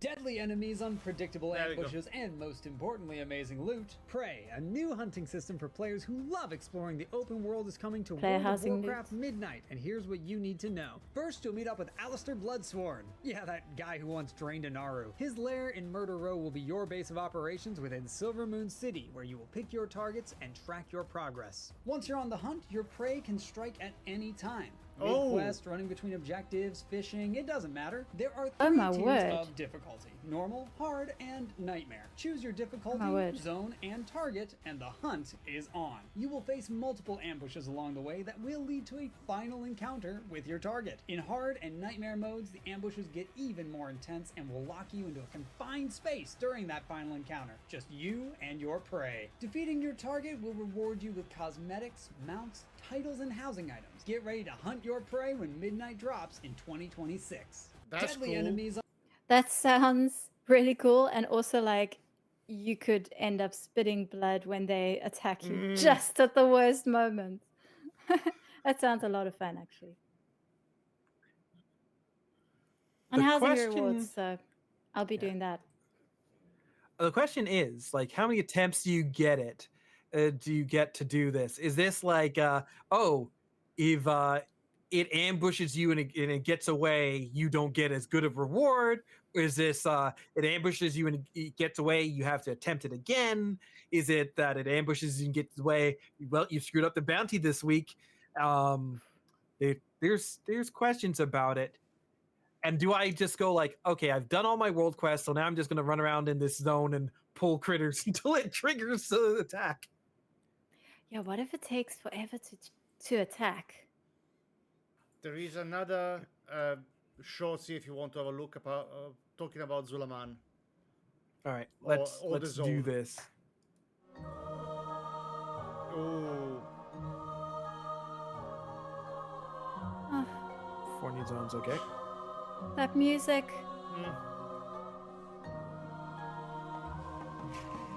Never leaving.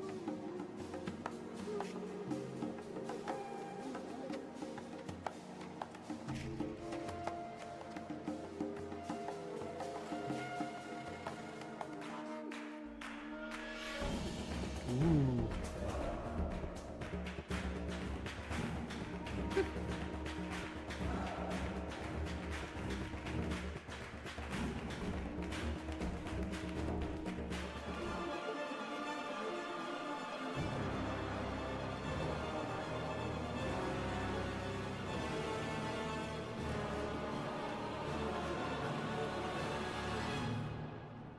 that was cool.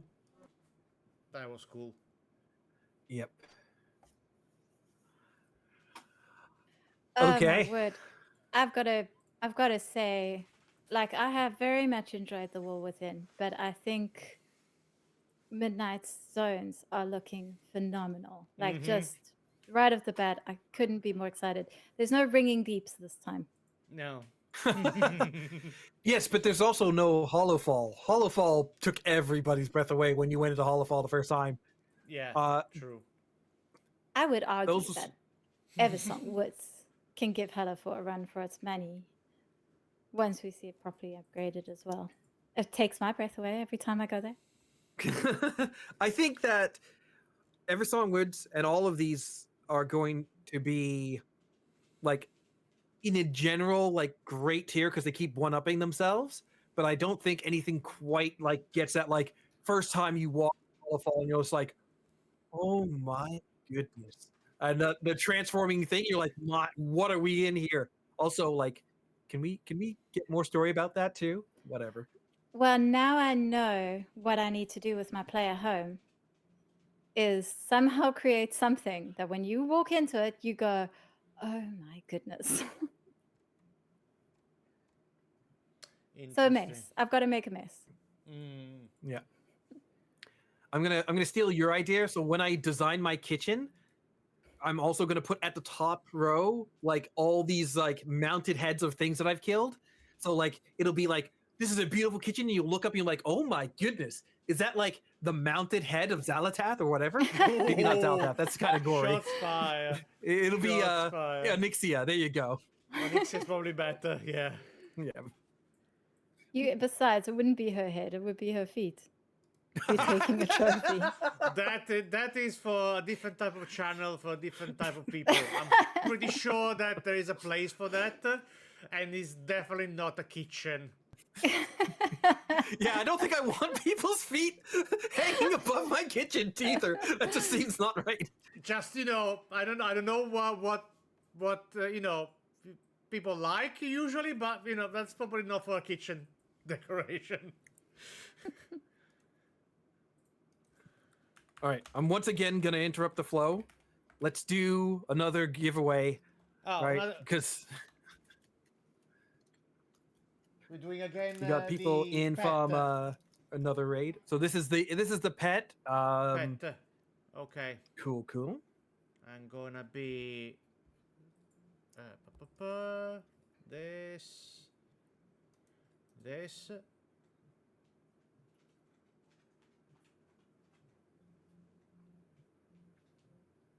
I'm gonna be ready up. 1 second. But I will say that because we had that hype trailer, because they didn't have like one of their bullet points being hero talents improved and something like that, the player progression is a big question right now. Correct. They didn't mention anywhere. Yeah, that's usually like one of the bullet points when you're selling. It's like hero talents and redesign trees for Dragonflight and covenants to empower you for Shadowlands, and we all will never forgive them for that. But like, there's always something that is like the big thing of like, this is the like big system that you're going to be dealing with this expansion, and none of that, which may be refreshing. But we got to get something as we like head to level 90, right? Absolutely yes.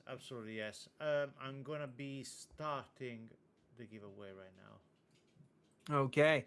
So for all of you in chat, if you want to win your own Fern copy, put an exclamation mark ticket, and you get to get a ticket to win that. And then after the stream, I'll be contacting the winner and getting you your own little tree dragon pet.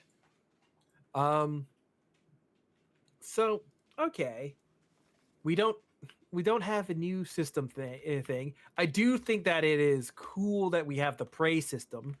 I don't think I'm gonna touch that while leveling. I'm not going to go back to town to start up a new prey thing. I'm just going to like run through as fast as possible.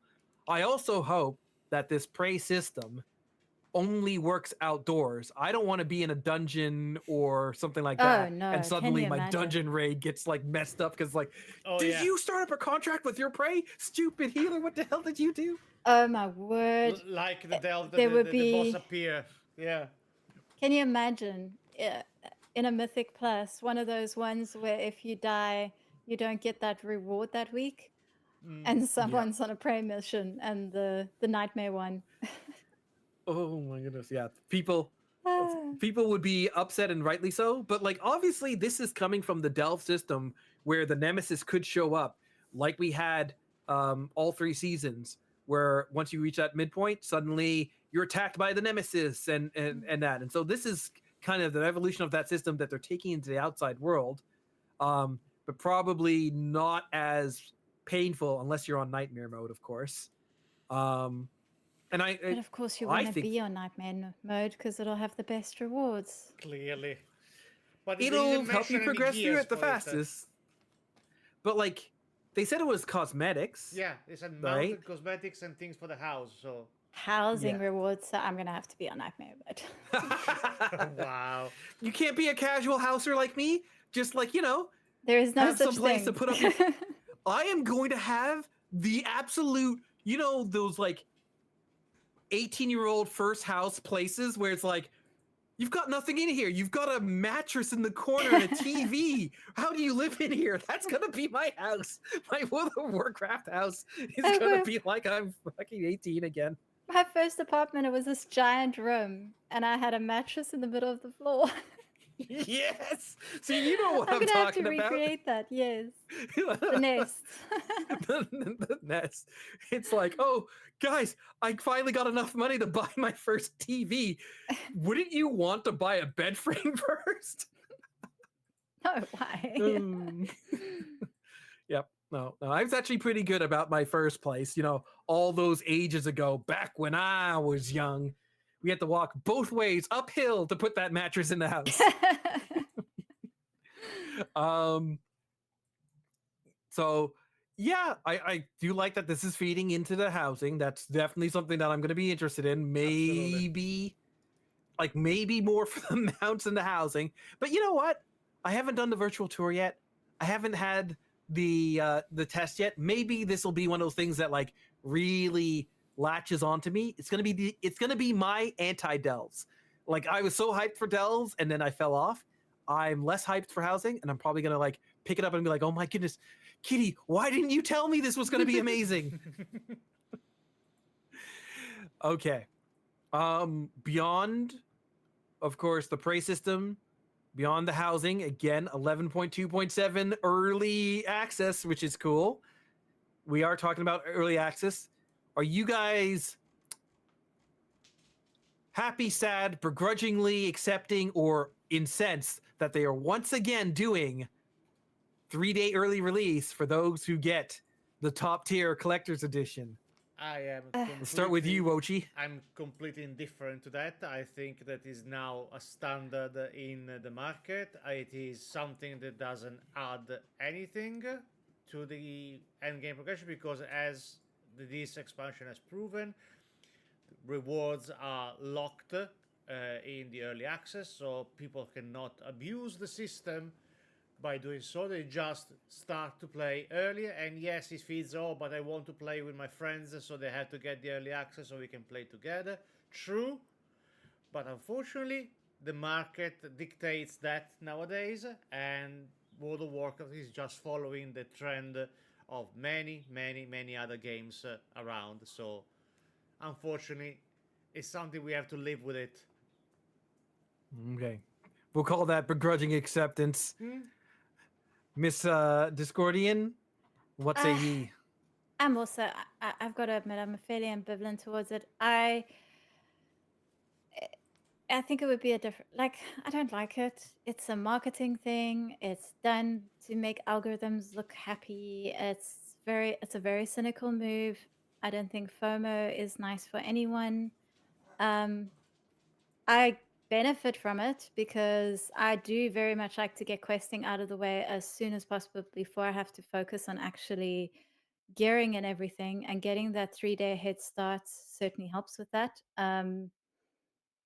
And I do always get the epic edition, so like I don't particularly like it.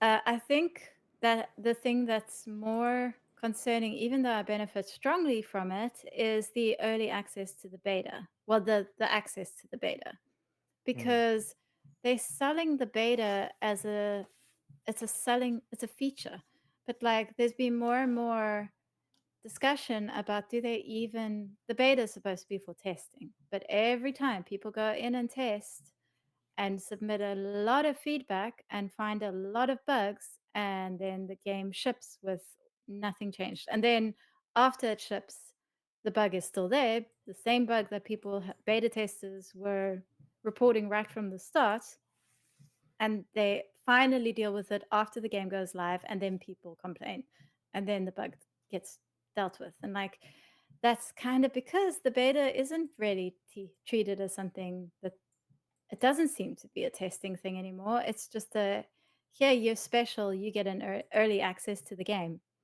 So I don't particularly like that. I don't think it's very good for the game, the system we have at the moment. I don't think it's very healthy, but I also think it's kind of here to stay. So it's hard to get too worked up about it either. Okay. Huh. I don't think it's as cynical a move. I don't know. I feel like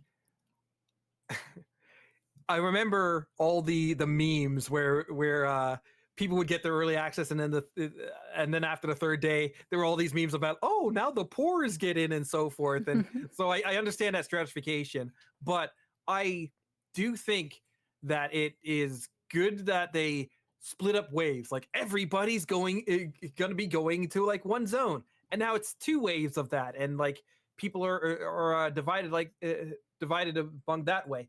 So like that's part of it. I do think that like for me, who loves to gear and everything, having that access to like take my time with questing and side quests and all of that before we get into it is helpful. But I think that they could have done that in different ways, so it's not necessarily a benefit solely to this. But in a way where it's like, okay, well, I guess you get to make money off of this, and regardless of which side I was on, because like thus far I have not. I don't like paying. I don't like pre-ordering, so I don't like to pre-order, and I don't like paying for collectors unless it's something I really support. Obviously, World of Warcraft is something that I genuinely support, along with Horizon. You can see my background; it's very, very much Warcraft. This red and black water cooler is absolutely a coincidence. Don't look into that. But I get what you're saying. It is something that is an industry standard in that, and there's a lot of benefits for why they're doing it. And I don't think that they put in anything that is as bad as FOMO as it could be, right? Because they lock I'm out glad so that much they from lock. It's not a player power thing. It's literally just a couple of extra days. Nobody's getting an unfair advantage. Yeah. So I'm happy for that. They usually tune it so that nobody's getting in on a reset. So even if you like level up day 1, you're not getting an extra run at like the dungeons before they reset. Nobody's getting anything that you couldn't, even if you had bought it and you missed the initial access, you're not getting any. You're not losing out on anything. So I'm happy for that. I guess that's roughly it. Do we have any further news from this? No, I checked. I kept monitoring all the sources, but there is no additional thing happening before probably tomorrow with the deep dive. Tomorrow we're gonna probably get more meat into this, so probably more information about classes and such. So I believe that's it for the day. I can actually call for the winner of the last giveaway. And then let's do that. DK tax. Okay, there we go. I'm gonna post it for us. So I gotta ask chat one last question. I'm gonna ask chat, and then I'm gonna throw it to you guys. Chat, which spec needs most direly needs a rework in your opinion?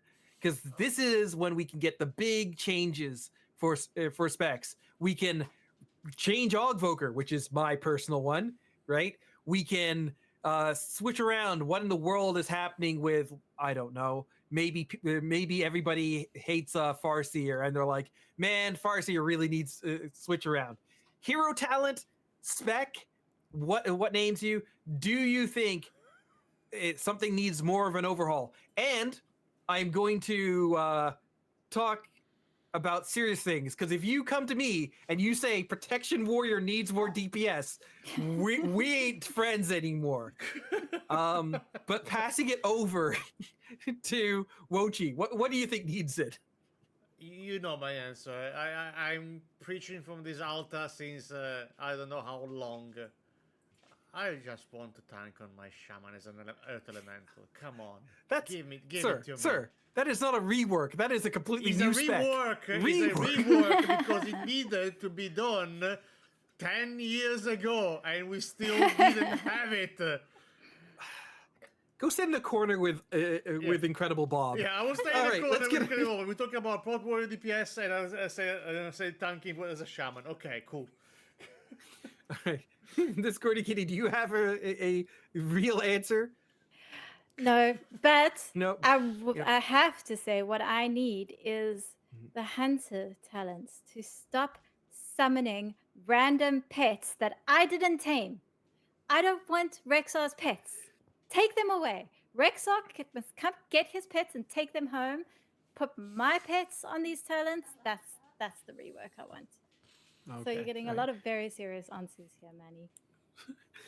So it's like it's cosmetic stuff from the stable, Which is the only make thing a that completely matters. new spec, and buff a already doing gross DPS tank. Got it. Understood. Well, if we're talking about cosmetic stuff, then I will follow through with from Discordian, and I say I want to have skins for my elementals, please.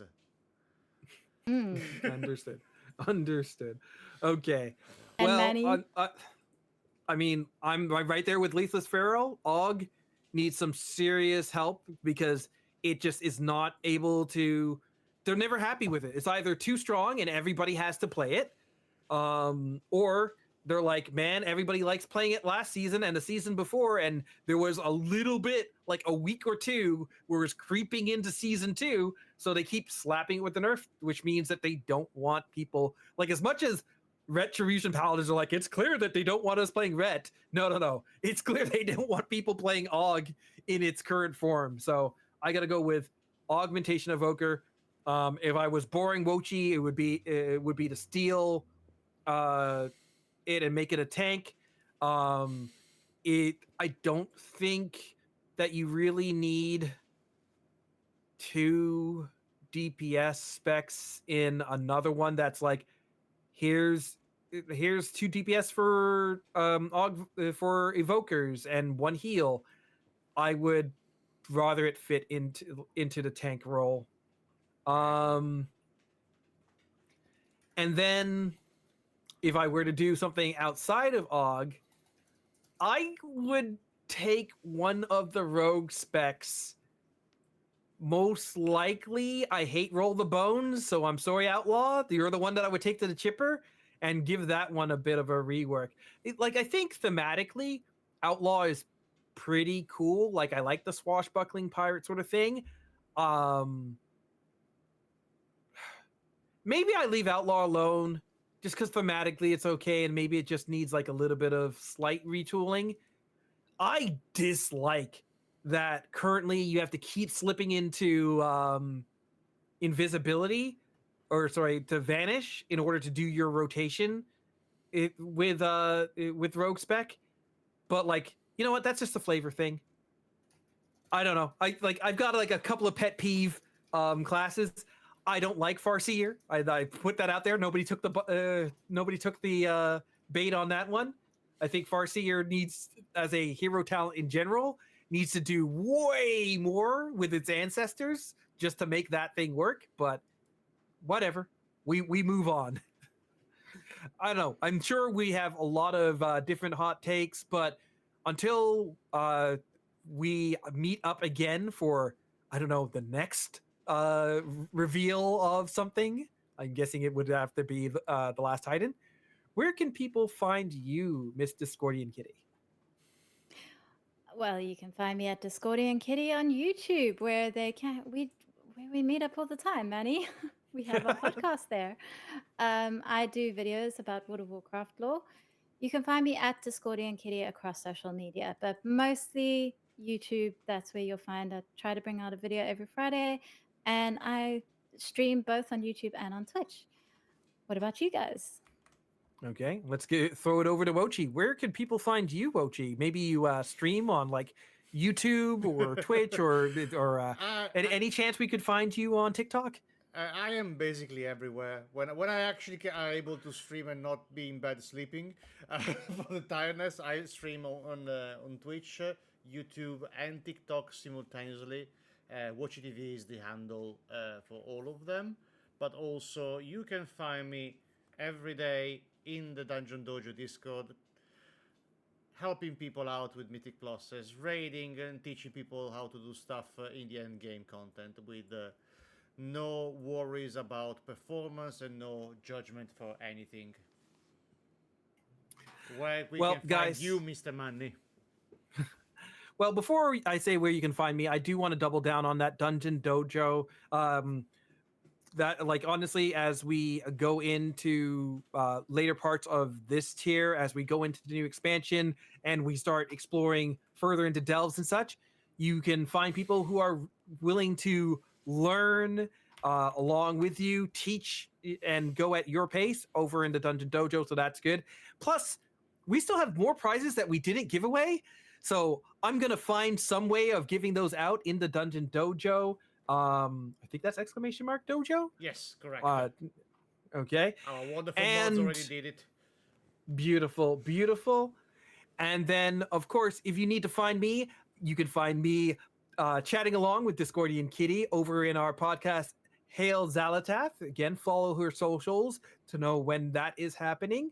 And then I have my own little podcast that I do with Lex Rant and Sean. I believe Sean, I don't think he's currently on the desk casting for I can check Race if to you World want. First, but Yeah. he's often doing that right now. But we do a podcast called For Azeroth.